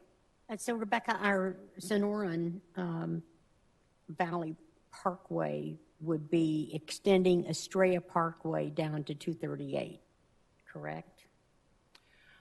The Sonoran Valley Parkway is separate from that area. It's a completely different alignment. Completely different alignment from what? From Estrella. Okay. No ingress. So what I could do is follow up. To misunderstood, because I went to all those hearings and I was thinking we were going to be able to connect us in Goodyear to Mobile in 238. And so what would happen is Estrella Parkway would head south, as well as Rainbow Valley would head south. They would ultimately connect to the Sonoran Valley Parkway, which is coming from the west, and that would lead down into Mobile. Oh, okay, so we would actually encompass Rainbow Valley with it. Mm-hmm. Okay, I misunderstood that. Okay, thank you. Yes, Bill? This might be a better question for Doug. I'm not entirely sure. The roadway, infrastructure, et cetera, that's not a a CFD applicable project, is it? If there was a CFD in place, roadway infrastructure is eligible for CFDs. Major roadway infrastructure. Correct. Okay, thanks. Any other questions? All right, I have on here says. Oh. Some more? Go ahead. Yes, I do. I have 2 more slides. So let me just jump on a little bit, and I think I can address a couple of the questions that have come up this evening, talking about the phasing of development and things of that nature. So ultimately, when any development project comes through, we begin coming through the process, and it goes through the zoning, and then once it goes through that area, we actually get into the preliminary plats and ultimately the construction documents, and that's when we actually start looking at the phasing, and all of that is going to be based on We require water plans, sewer plans, traffic impact analysis that you've heard me mention before in other meetings. And those help us understand how the development is actually going to come to fruition. In other words, they might have a phase one piece. That phase one piece might have X number of units. It would need this much water, this much sewer, and this particular roadway. Phase two of that might require additional lane miles of roadway. So those are the types of things as we get into reviewing a project, we would then in turn discuss and plan out how that would be phased. Because there was the question earlier about all of this doesn't have to happen at one time. There are certain pieces of it that do, which would be your water and sewer. Some portion of the roadways would need to be constructed at that initial time, but then other things would be evolve as you grow into the development. But that is something that we discuss when they go through the process. We would simply, again, review them to make sure that they meet our standards. The developer would be responsible for all of what we call their on-site roadways and infrastructure, and so that is what is contained within the boundaries of their final plat and their development. If, as an example, in this case, you have Rainbow Valley Road that, let's say, if we have it planned for, it's not in our current CIP, so let's say we have it planned for 2030, they come in today, they could say that would be something they would be required to build because, as an example, the TIA might say you need 2 lanes coming in, 2 lanes going out. That would be a requirement of development, and then we would work with them how they move that forward. The other item, the next slide, I'm going to talk a little bit about cost recovery because that was something else that was brought up this evening. And I'm sorry, Christopher, could you go back one? I do want to add in Waterman Wash goes through the middle of sort of the northern Waterman Wash area, and those would need to be high and dry crossings to ensure that we can provide public safety to the various areas down there. So for my last slide, I just wanted to talk a little bit about what we currently have planned. For the CIP in our existing 10-year program, we do not have projects that are in this area. Again, our CIP is based off of our master transportation plan. And again, we haven't seen the growth in this area, so we haven't submitted any roadways to be improved for this area. Previously, you talked about the opportunities for cost recovery, and as you all know, I was very involved in the West Goodyear cost recovery. It was initiated prior to me coming here. However, I was able to work with the team along with staff to help that move forward. In this case, you can have a cost recovery for one developer. You could have a cost recovery where there's a number of developers that get together. They could have it for the water and sewer, as we saw in West Goodyear. In addition, they could have it for the roadways. And so that's one opportunity that is available. And we have our cost recovery is through our city ordinance. And so there's guidelines as to how that is, how you identify that and then follow the rules in order to set that up. And that is all I have. Any questions? Questions? All right, let's go on to the next. I have on parks, is that right? Hello, Nathan. You're coming off a very successful event this weekend. So, Mayor Cannon, I apologize for not running over him coming into the meeting. I'm so sorry. I didn't see you. That's okay. We would have had a You had the right in of the way. parking lot. We don't want to hear the police chief. Oh, no, I'm so sorry. In front of the police chief. Well, I'm telling the truth. Councilmember Campbell, you had the right of way, and that's my story, and I'm sticking to it. Thank you, Nathan. Thank you, Mayor and Council. Nathan Torres, Parks and Recreation Director. My colleagues didn't afford me a seat at the table, but I think they know that Parks is your favorite, and that's probably why. The Parks and Recreation Trails and Open Space Master Plan, it's the guiding document for park planning for not only the city, but our department. This plan was adopted in 2014, and it's a 10-year plan. As such, it did not consider any park planning in the area being discussed this evening. There are no community parks currently planned in the 10-year CIP in this area. And Mayor and Council, just for a reminder, community parks are 20-plus acre parks that serve larger type amenities and groups. So it's often fields and larger amenities for the community to gather. They typically serve an area of 3 to 5 mile range or radius. The closest existing community park to this development would be Foothills Community Park, and that's about 3 miles north of Pecos. So there would be some service provided to that area currently, but it would need additional community parks in the future. However, the plan did set standards for neighborhood parks, and developers have to follow these guidelines and standards set forth in the plan for neighborhood services related to parks. So whether this development occurs south of the 10, north of the 10, in this case, south of Pecos, the neighborhood services from a parks perspective would be met through the developer, through the Parks and Recreation guidelines set forth.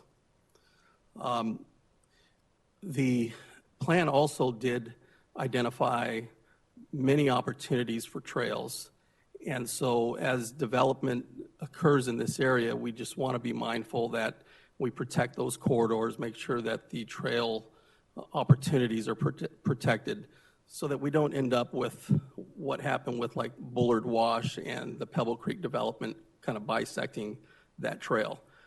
So just something for us to be aware of and mindful of as development occurs in this area. And that's all I have at this time. Questions? Joe? More of a general comment. Since you had the parks, development parks requirements, so that would be in the preliminary plat, which you would lay that out. And just throwing this out, is it even a possibility that if you knew where you might want a community park, possibly negotiate that in within development agreement as far as some type of donation of some kind? Yeah. Is that a possibility? Absolutely, Councilmember Pizzillo, Mayor. That planning would have to occur, and we'd probably want to get out in front and working with developers and start that as soon as possible, provided availability of funding to get that land. But that's a possibility? Yes. Okay. Sherry? For the Foothills Park, how much more land do we have up there that's undeveloped? I believe there's 16 acres that are currently part of a Phase 2 potential. And in the 10-year plan, I think we're planning right now at about fiscal year 27. Okay. As a target. Whether we can make that happen or not, that's I just wonder, because it's hard to tell because the rest is desert, how much more land we actually have up there. We do, about 16 acres left. Okay. Any other questions? Thank you very much, Nathan. Good evening. I'm Doug Sandstrom, the Finance Director. Over the course of this evening, you've heard about a lot of different things that cost a lot of money. So I get to tie all of this up at the end on how would we go about funding these types of different infrastructure. What I'm going to focus on is the infrastructure as opposed to the operations. As Councilmember Loretano and some others have mentioned, that's something that you can really phase a lot of that stuff in as you go. It's easier to discuss the infrastructure because a lot of that, there's some of it that absolutely has to be in place on day one, and that's what we're going to really focus on. The major ways that are available for any kind of development generally are developer funding. The developer pays for it, and they are required to build the infrastructure to support their own development. That infrastructure is going to be based on city-adopted guidelines and so on. And then one of the things that the city requires is for any kind of oversizing for other growth that may occur. The first one in has that oversizing requirement. We then work with the developers in a number of ways to have established reimbursement mechanisms. The three main ones that are out there, as has been mentioned a little bit tonight, cost recovery ordinance, that's something that is already in place. We would just identify the benefit of every other developer that would hit onto it, and we'd put a lien in place for that. I'm not going to talk much more on cost recovery ordinance because they're pretty straightforward. Impact fee reimbursements, and then community facilities districts. And I got a separate area that I'll talk on each one of those. For impact fee considerations, our current impact fees come from our 2014 Infrastructure Improvement Plan, or IIP. In our 2014 IIP, it specifically excluded development in this area and stated that it's a developer responsibility and that the city would work with any developers to come up with funding reimbursement mechanisms. Exactly has been discussed earlier. It would be through a development agreement. We would sit down and just hash out exactly what it is. The only thing that would be excluded from that would be development impact fees, because there are no development impact fees in that area.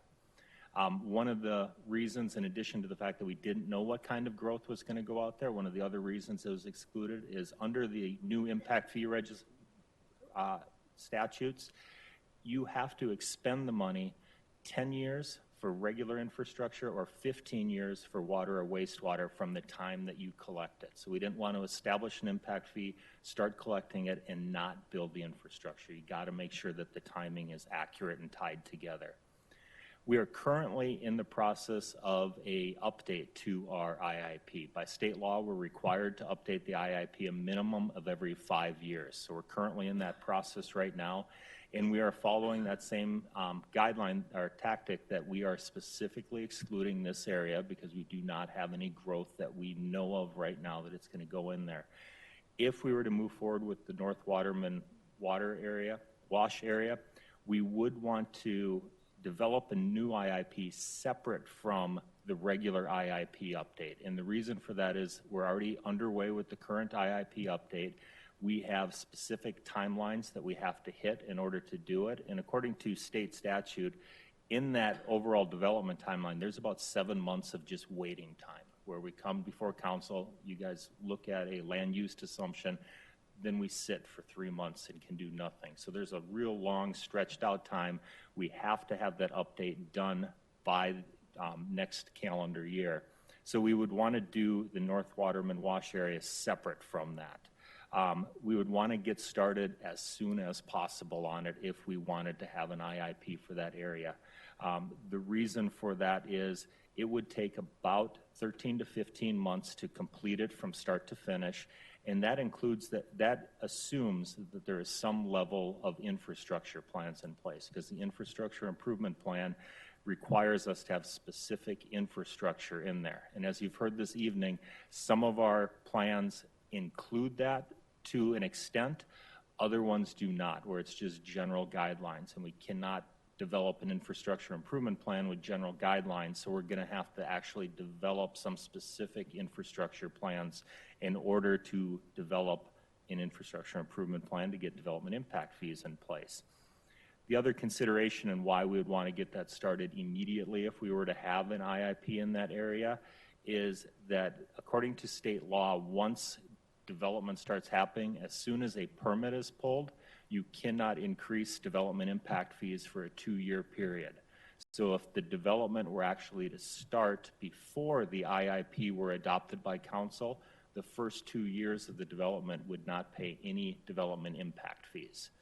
So it's very important that you either have an IIP and a development impact fee in place before that first permit is pulled, or you have a development agreement that really ties down how a developer is going to pay for the different infrastructure.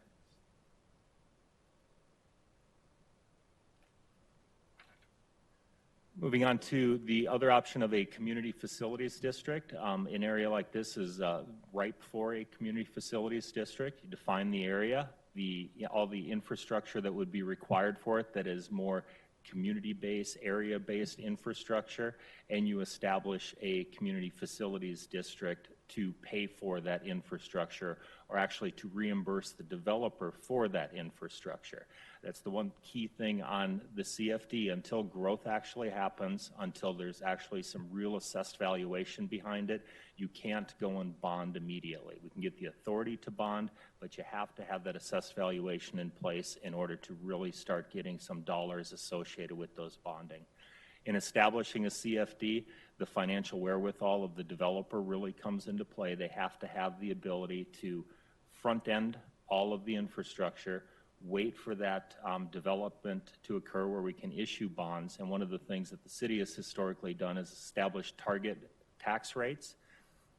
Even though the district is 100% liable and responsible to establish a rate, whatever it takes to pay for the debt service, we usually will have a standby agreement where the developer agrees anything above this rate, I'm going to pay for that. So we got to make sure that we've got a developer who has the financial wherewithal to do it, or we have different mechanisms in place to ensure that that's funded outside of the by the property owners. And then moving on to some just other general considerations on the next slide. All development does generate revenue, whether it's in the outlying areas or in the inner circles of the city. It does generate revenue. There's construction sales tax that is generated immediately. Property tax eventually gets raised as assessed valuation raised. That's at least a 2-year delay from the time a house is first built or infrastructure is put in place. So that does come, but it comes in time. State shared revenues go up as population increases. As population increases, we'll also see an increase in just regular retail sales tax. More people spend more money. So all development does have a positive impact in the long run on our revenue and increases some. Related to that, though, infrastructure in operations are more costly in outlying areas. As you've heard, it would contribute to accelerating the need for an ambulance, a fire station, a jail holding facility. All of those things will come eventually, but as you grow outwards, they're going to come sooner rather than later. In the operational income with the development, which is the property tax, state shared revenue, sales tax, they come after the need for the service has been identified. As Councilmember Stipp mentioned earlier, one of the things we have done in the past in development agreements is we establish operational subsidies from the developers. That is something that we would be absolutely looking at and doing on that.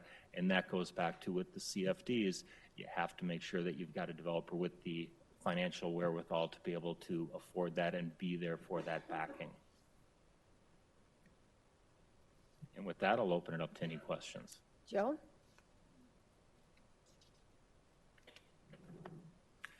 What is eligible for CFDs categories?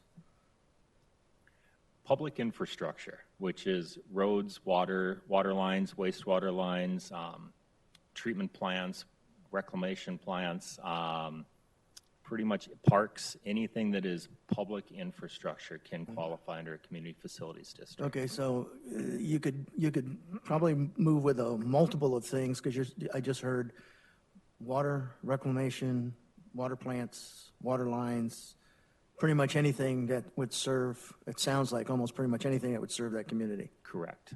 Okay. It sounds like, as far as the approach, impact fees, I like them, but it almost sounds like with the state statute, it's a timing issue, and I suspect that plan's got to be right on, which means you've got to adopt them before they actually pull a permit, otherwise you're in trouble. So the impact fees, even though it's an option, doesn't sound like a very viable option. It only seems to me the two really viable financing is the development agreement, hammer out the reimbursements on how that would go. And again, it's pretty straightforward on other developers who want to tie in, or a CFD to help. And maybe it's a combination of both to kind of pull that off. But it was nice to hear those various options. I always liked impact fees. We've got some developers that we're doing that right now. As the permits get pulled, they're getting the impact fees because they put all that up front. But with the new statutes, I'm not sure how you would pull that off from a timing standpoint. That's all. Any other comments? I have a question. Molly? When you were talking about having to develop the infrastructure plans, that would be our folks setting the standard or saying what we felt the infrastructure needed to be up there or down there, I'm sorry. Correct. It would be first working with the developer to really understand what's going to happen in that area, and then applying what infrastructure the city would need to put in to support that. All right, and we could have a CFD, we could have multiple CFDs up there, depending on the development, is that correct? Correct. And we could really have impact fees as well. Correct. You can have impact fees in CFDs. They can't pay for the same infrastructure. Right. So if it's in one, it can't be in the other. And then it becomes timing on all of those. But the impact fees could pay for the schools and, Impact fees cannot pay oh, for no, schools. school, what can they pay for? Impact fees for the city can pay transportation, so streets, water, wastewater, lines and plants, fire Traffic signals? stations, traffic signals. Okay, Most of just the general city infrastructure that you think about. all right. Okay. Thank you. Yes, Brandon? In regards to the CFDs, is there a maximum amount that you can do, or is it you can do, and the CFD keep going and going and going, pay for all those different things? Is there a max anywhere? In The CFD can go up to however much that we can bond for with the underlying assessed valuation. Generally, the way the city sets up the CFDs is that you have to have a 4-to-1 coverage ratio. So if the value of the land has to be 4 times higher than the amount of money that you borrow, and that would be the maximum that we would be able to allow. So when you first go into a new area where it's pretty much just vacant desert, it doesn't have very much assessed valuation, and until the infrastructure and homes are there, that's where it starts to increase. Okay, thank you. Trying a basic question, but thank you. Any other questions? Thank you very much. So who is the next presenter on called Other Variables? I'm just another variable, Mayor, so thank you. All right. We as a team, when we came together to prepare for this presentation and get all the information together for council consideration, we really wanted to be strategic and touch on the very high level, water, transportation, sewer, so on and so forth that you heard. But there's also many other services that the city provides that we didn't want to get down in the weeds too much. But in order to just make sure that you have this rounded out understanding, there's other services such as sanitation, bulk trash, right-of-way maintenance, and even things such as code enforcement, code compliance that can be impacted based on the velocity of development. And what I mean, these are sort of lagging things. The team that's before you is sort of front-loaded for the most part. But Right there. Yes, ma'am. Jerry? Before I forget, because Wally kind of brought this up, one of the issues obviously is going to be the schools. Oh, yes. And I didn't see that in the presentation, especially the high school, because I know it's starting to get full, and the grade schools. So I would like someone, regardless about this, but even just with Estrella, to reach out to get an update on where we are with our school sites, and would we have them reserve school sites in these developments? What would be the plan? Yes, ma'am. So Katie and I spoke about that earlier, and we actually have a map that we can show you as well. So we'll touch on that in just a second. So, and some of these, if I may continue, Mayor, so if one of these sanitation, bulk trash, right-of-way maintenance, and things such as code compliance are also city services that are provided, but the demands on those services, much like the detention facility and the program that the chief was referring to, really depends on the velocity of development. For right-of-way maintenance, it would be what type of streets are they building and how many lane miles or how many miles of it is. For things such as code compliance, it would be, service calls before we need to add additional staff. Or sanitation and bulk trash, how many residents, how many rooftops do we need before there's a need for another crew and equipment for bulk trash pickup, and similarly negotiating it with the sanitation contract. So these are all sort of lagging things that would be the cost of the city could be based on, totally dependent on the velocity of the development. So we just wanted to highlight that for you real quickly. So in order to kind of, actually I'm going to defer to Katie. Can you come up and address the schools for a second? Can we have Elmo, please, Laney? Thank you. You can see this is kind of a quick and dirty map, but this yellow area is the Northern Waterman Wash area, and it is in both the Liberty Elementary School District and Buckeye Union Hills High School District. And typically, the developer works with the school district directly on either some type of financial contribution or setting aside a school site. And then when staff gets rezoning applications, we send that to the school districts for comment. So that's their opportunity to reach out to staff and say, yes, we're working with them, we agree with what they've proposed here, or they can speak in front of council against a zoning if they would so wish and make their comments known to council. Yes, Bill? To restate that, because we've had this happen constantly, we do not dictate that a school be in a subdivision, nor its location, correct? That is correct. We do, if a developer is going to designate a school site, we do use that as, a density bonus. We will, try and use our tools such as zoning to encourage that if the school district has asked the developer to do that. But we don't dictate it as you say. Right. Exactly. That's come up in the public, so if there's anyone listening that, when are you going to put a school in and when are you going to, we don't do that. So if a school district does not respond or says, oh no, we don't need one there, then the developer is totally off the hook and we aren't at fault. And I don't think that gets communicated effectively in the general population, how the schools are the ones who drive the location, not the cities. So I just wanted to take that moment and emphasize that. Nice to take the moment, but it'll come up again and again. Oh, I know it will. People move But into every chance we cities. get, we're going to keep talking about it. They all ask that same question. Wally? So, Katie, I'm sorry if I missed this. I know you just talked about it. You said that when we get a plan from a developer, we send it to the schools to see if, in fact, they need to put a school in there? Right. Typically, the developer, before they submit to the city, has already been working with the school district. With the schools, so they on come what their forward needs with are. it.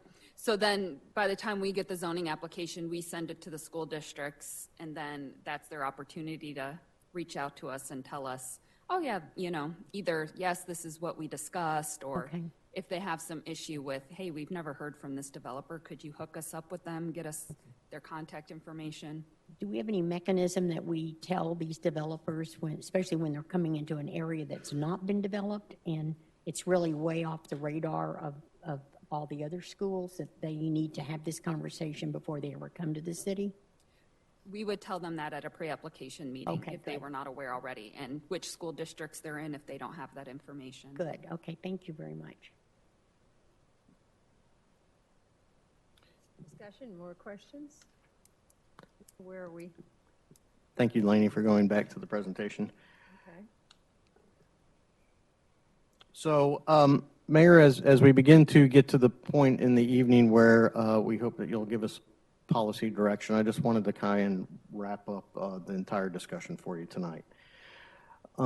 As the team before you was preparing for this presentation and thinking about policy options, preliminary policy options for the council to consider, I just want to make sure that you're aware that we heard the council loud and clear last week on January 22nd in regards to the water presentation that Javier's team did. And we heard the council say that night that the council desires to encourage growth, that the council desires that continues to desire that growth pays for growth, and that utility solutions should be explored, including public and private solutions, and that the staff should work to find the best solutions available for its mutually beneficial relationship. So as we crafted these options, which we're going to present to you in just about one more slide, I just wanted to make sure that you all understood that this is the lens that we looked through in order to create those. And as you all also heard tonight, there's many different guiding documents, and so that help us as a staff evaluate and make recommendations on development proposals, and frankly also work with the development community. And this is just some of the documents that are used, and you can see that they really touch the team that's here in front of you, IWMP with and IIP with Javier and Doug and engineering as well, general plan and DSD, CIP, fire station studies, fire station locations, transportation master plans, parks master plans. All of these things work together. And so if the council so chooses to direct us to move forward to find solutions to advance development in the North Waterman Wash area, one or more of these documents may need to be revised so that we are in alignment with the council's direction and policy. So we are ready, willing, and able to move forward to revise these, evaluate these documents, and make those necessary revisions so that we're in alignment with council's wishes. So finally, we as a team worked together, as you can tell, to create some preliminary policy options for the council to consider. And so tonight we're respectfully presenting these options for your consideration. And option number A is to keep the existing policies. And what this means is that growth in the Northern Waterman Wash area would be discouraged, and that this area of the city, this geography of the city, that is approximately 35,000 acres or so, if you remember, would be reevaluated during the new general plan development that was scheduled to take place in 2022. Option B would be to amend the general plan and those other related guiding documents that I just alluded to advance development in the Northern Waterman Wash area now. And if this is council's direction, then we would request that we'd like some direction on infrastructure in terms of, number one, adhering to the policy that states that infrastructure is development funded and is also based on regional solutions, or two, that we implement non-regional solutions that are open to things such as public-private partnerships, private utility providers, and scalable solutions for individualized developments as opposed to a regional solution. So I hope that makes sense to you all. Happy to repeat it if need be or explain. And all of us are, because this is a complicated topic, all of us are here to answer any questions that you may have. Council? Question? I got a question for you to talk about it again, if you don't mind. Sure. I didn't hear you mention cost containment. So, Mayor, if I may, cost containment in terms of cost recovery, is that what you're referring to? Yeah, cost recovery. You mentioned everything else, but private partnership and blah, blah, yes, blah, that's certainly another option, as Javier alluded to as well. Yeah, right. Sure. And the creation of CFDs. So what we're looking for is just high-level direction tonight, nothing super granular, and then the staff would get together and work out additional options. If we talk to the developer and they want to do a CFD, these are the steps that would need to take place. If we need to implement cost recovery and we do it in a regional sense and deploy that West Goodyear model that we referred to, this is how that would take place. Does that answer your question? Yes. Okay. Joe? There are so many variables moving forward, okay? From my perspective, I don't have a problem with growth paying for growth, but with that caveat that this thing's thoroughly thought out that minimizes risk to the city. All right? It could be a combination CFD, it could be a combination development fees, could be a combination of a variety of things. Could be a private water company. Get creative. But I would prefer the risk to the city be minimized. We've done some things in the past, kind of far south, and no matter what shape financially a prospective developer is, I want to make sure that we have assurances, whether it's bonding or whatever the case may be, to ensure whatever happens, again, the city's risk is minimal. That's kind of my 2 cents worth. Does that provide at least where I'm kind of coming from? Yes, sir. Thank you. Thank you. We got the hint. Gary? I think I'm an option B. I don't see option A as really viable, just to put it on the shelf and wait. I think we do have an opportunity, especially up in, because this is going to connect with Estrella and that whole southern part, so it is going to kind of fill in. I know we have one group that's interested, that has, I guess, submitted something, and I think we need to reach out to them and to the other individuals in that area to see if it should be regional, because I think Joe is right. This could be a combination. I think we got to open up those lines of communication and see who else is interested and what we can do, like a West Goodyear type of thing. That seemed to be very successful. that might be an opportunity rather than, it's going to have some challenges, I agree. Nobody wants mobile, where we kind of leapfrog, but this seems like it's growing out from around Cantamia out. So I think we need to have those conversations with the developers, all of them in that area, and see what we can kind of put together and have those talks. But I'm definitely a B to let's see what we can do. Brandon?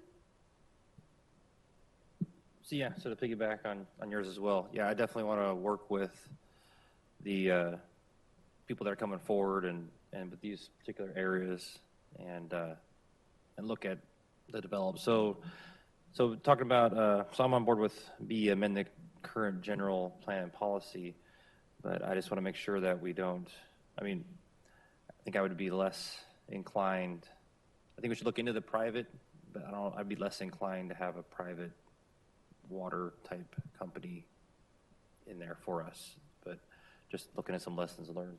And then You just repeat that again, Yeah. what you said about the water. so the private water, so I'd like to look into it, but I don't know if that's my number one solution. So if that says anything for you guys, so. Didn't mean to interrupt you. No, that's fine. Keep going. And then also, I don't know if I wouldn't look, if we're going to open up that window, I don't know if we go much farther, and was it planning number 5? The Sonoran area? I don't know if I'd go much. I'd like to look at this area, but I don't know if I'd want to open up the rest of the area, at least until 2022, Before. until the general plan comes in. Is that? Javier? Yeah, please ask clarification. Councilmember Hampton, Mayor, I just have a question about your previous statement, if I can get some clarification. I know there is, private providers are a potential solution. And certainly what we want to do is, bottom line is to bring the best value to the city. Yeah. I wanted to get maybe from all of you some additional input on your desire to look at that perhaps as I don't want to call it a primary solution, but certainly what your overall feeling is if you were to rank what the solutions ought to be, with the city taking the leadership rather than looking at providers first. Just general sense. I think I personally would like us to maintain control of the water in the area. That'd be my primary, and the secondary would be we could work with the private, and then last would be let the private do whatever they want, and like the north side, so or similar to the northern part of the city.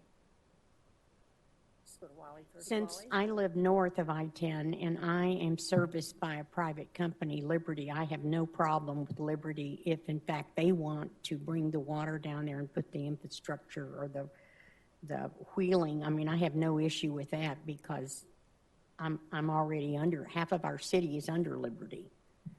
So it really doesn't matter to me. Joe? To me, which is the most viable that minimizes the risk to the city. To me, that's the focus. That's mine too. It could be private, it could be city, but if it has to minimize the risk to the city. Mayor, Council, thank you. And I'm sorry, what was your second question related to planning area 5? So yeah, I agree we should look into this area here, but I don't know if in 4 years, I think we should, I don't know if I want to see much growth south of this block here right away, maybe for another 4 years. I think that'd be more outside of the bigger scope of the general plan, where for hopscotch and past the connected part of the city, that I'd be more reserved to let it go farther. So just bigger policy, what we're talking about here. I don't want to open the saying we're growth everywhere, but we're still focused. Yes, ma'am. Yes, Mayor, thank you. Just to make sure I'm hearing you correctly, Councilmember Hampton, is such that if it sounds like the will of the council is to move forward with option B up here, and then if that is the case, when we come forward with general plan amendments, that the new area which we would evaluate in 2022 would be south of Patterson Road. Is that correct? Which is the bottom area of this northern Waterman Wash area. Okay. Yes. Bill? I'm behind option 2. And I think this is going to require that creativity and exploration that we've been looking for. Public-private partnership, water, whatever, I almost said it. Exploring all of the avenues for financing. I think we really need to use this as a great opportunity to explore some of the models that we've been using to try to improve our decision making. This may be a good opportunity to do that. Additionally, I guess I would ask for a very hard, definitive look at whether this actually requires a general plan major amendment or a minor amendment. Sarah mentioned that she had an idea while she was standing here, and I think this conversation has been driven with the assumption that this will be a major general plan amendment, and perhaps there's another opportunity for us to re-examine that. So I guess I'm hopeful that we're gonna do that, and just explore the other possibilities, not be so. I get nervous. We're at a works at Christopher when we talk about, and all of the other plans will have to be revised. Do we really need to revise all of the? This is rhetorical. Do we really need to do that, or can we? Let's try to get to yes, and not do it one bit at a time. And I think that was the driving force behind my question about the fire study plan. Do we really need to bring them in to do this, or can we kind of look at it and say, yeah, we've got a spot, and we don't need to spend the $10,000 because we've got, based in some good data, we've got some good locations. And I think I would just ask for the staff to really look at that very hard and consider that before bringing the request forward to say we think we need to do this. That's just a generic statement. Molly? Well, I have a little different take on it. I feel that this may, if this development or this project goes forward, it may entice other developers. We have a lot of landowners down there, Brannon. They're all over. And if one breaks the ground and gets going, it may bring a lot of folks in. And if that does happen, I don't want to discourage it. I would hope that we would be proactive enough to plan on how we might handle it, because we have got to get housetops and rooftops, and we need the population, and we know we're going to grow, but I think we're doing a wonderful job in trying to manage where the growth is. And we certainly have safeguards in place already that we don't need to put any more restrictions on. I don't want us so rigid after hearing the conversation tonight that someone says, oh, well, if they get in there, I probably won't have a chance to get mine going. But, people own all that land, and we're hoping that and it's beautiful down there. It's absolutely beautiful. I'm hoping that they will enjoy being residents of Goodyear and develop it eventually. We may not see it in our lifetime, but we certainly want them to know Goodyear is open for business.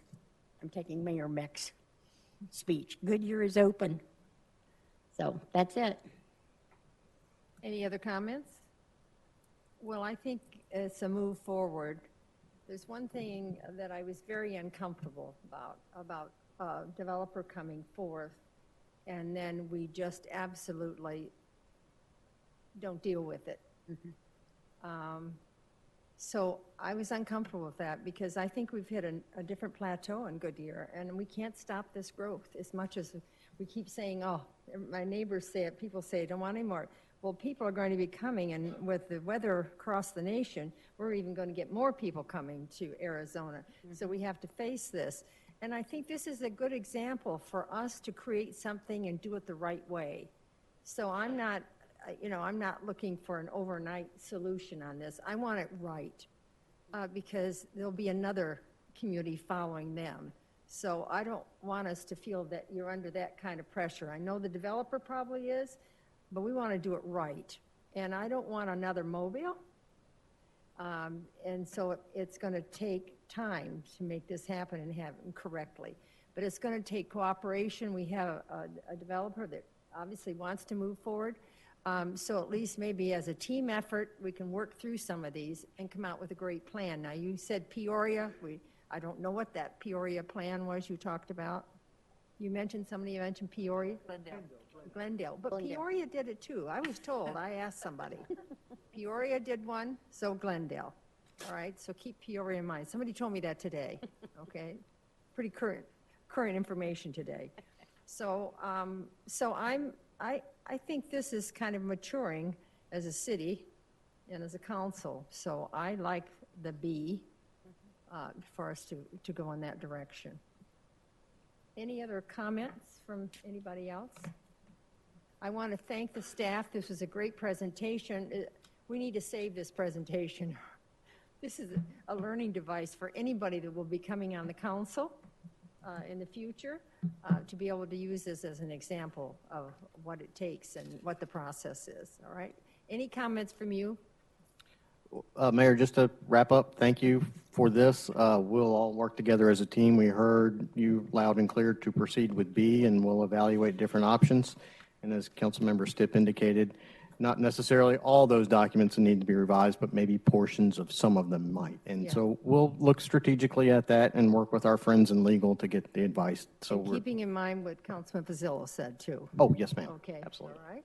Okay, well, what I'm going to do is that, just to remind you, we're going to have a special meeting. So I'm going to adjourn this, then I'll start the special meeting, then I'll give you a break. How's that? All right, so I believe that we have no further business to discuss. I'm going to close this meeting, and then I'm going to open up the special meeting. This is January 29th. The time is 7:30.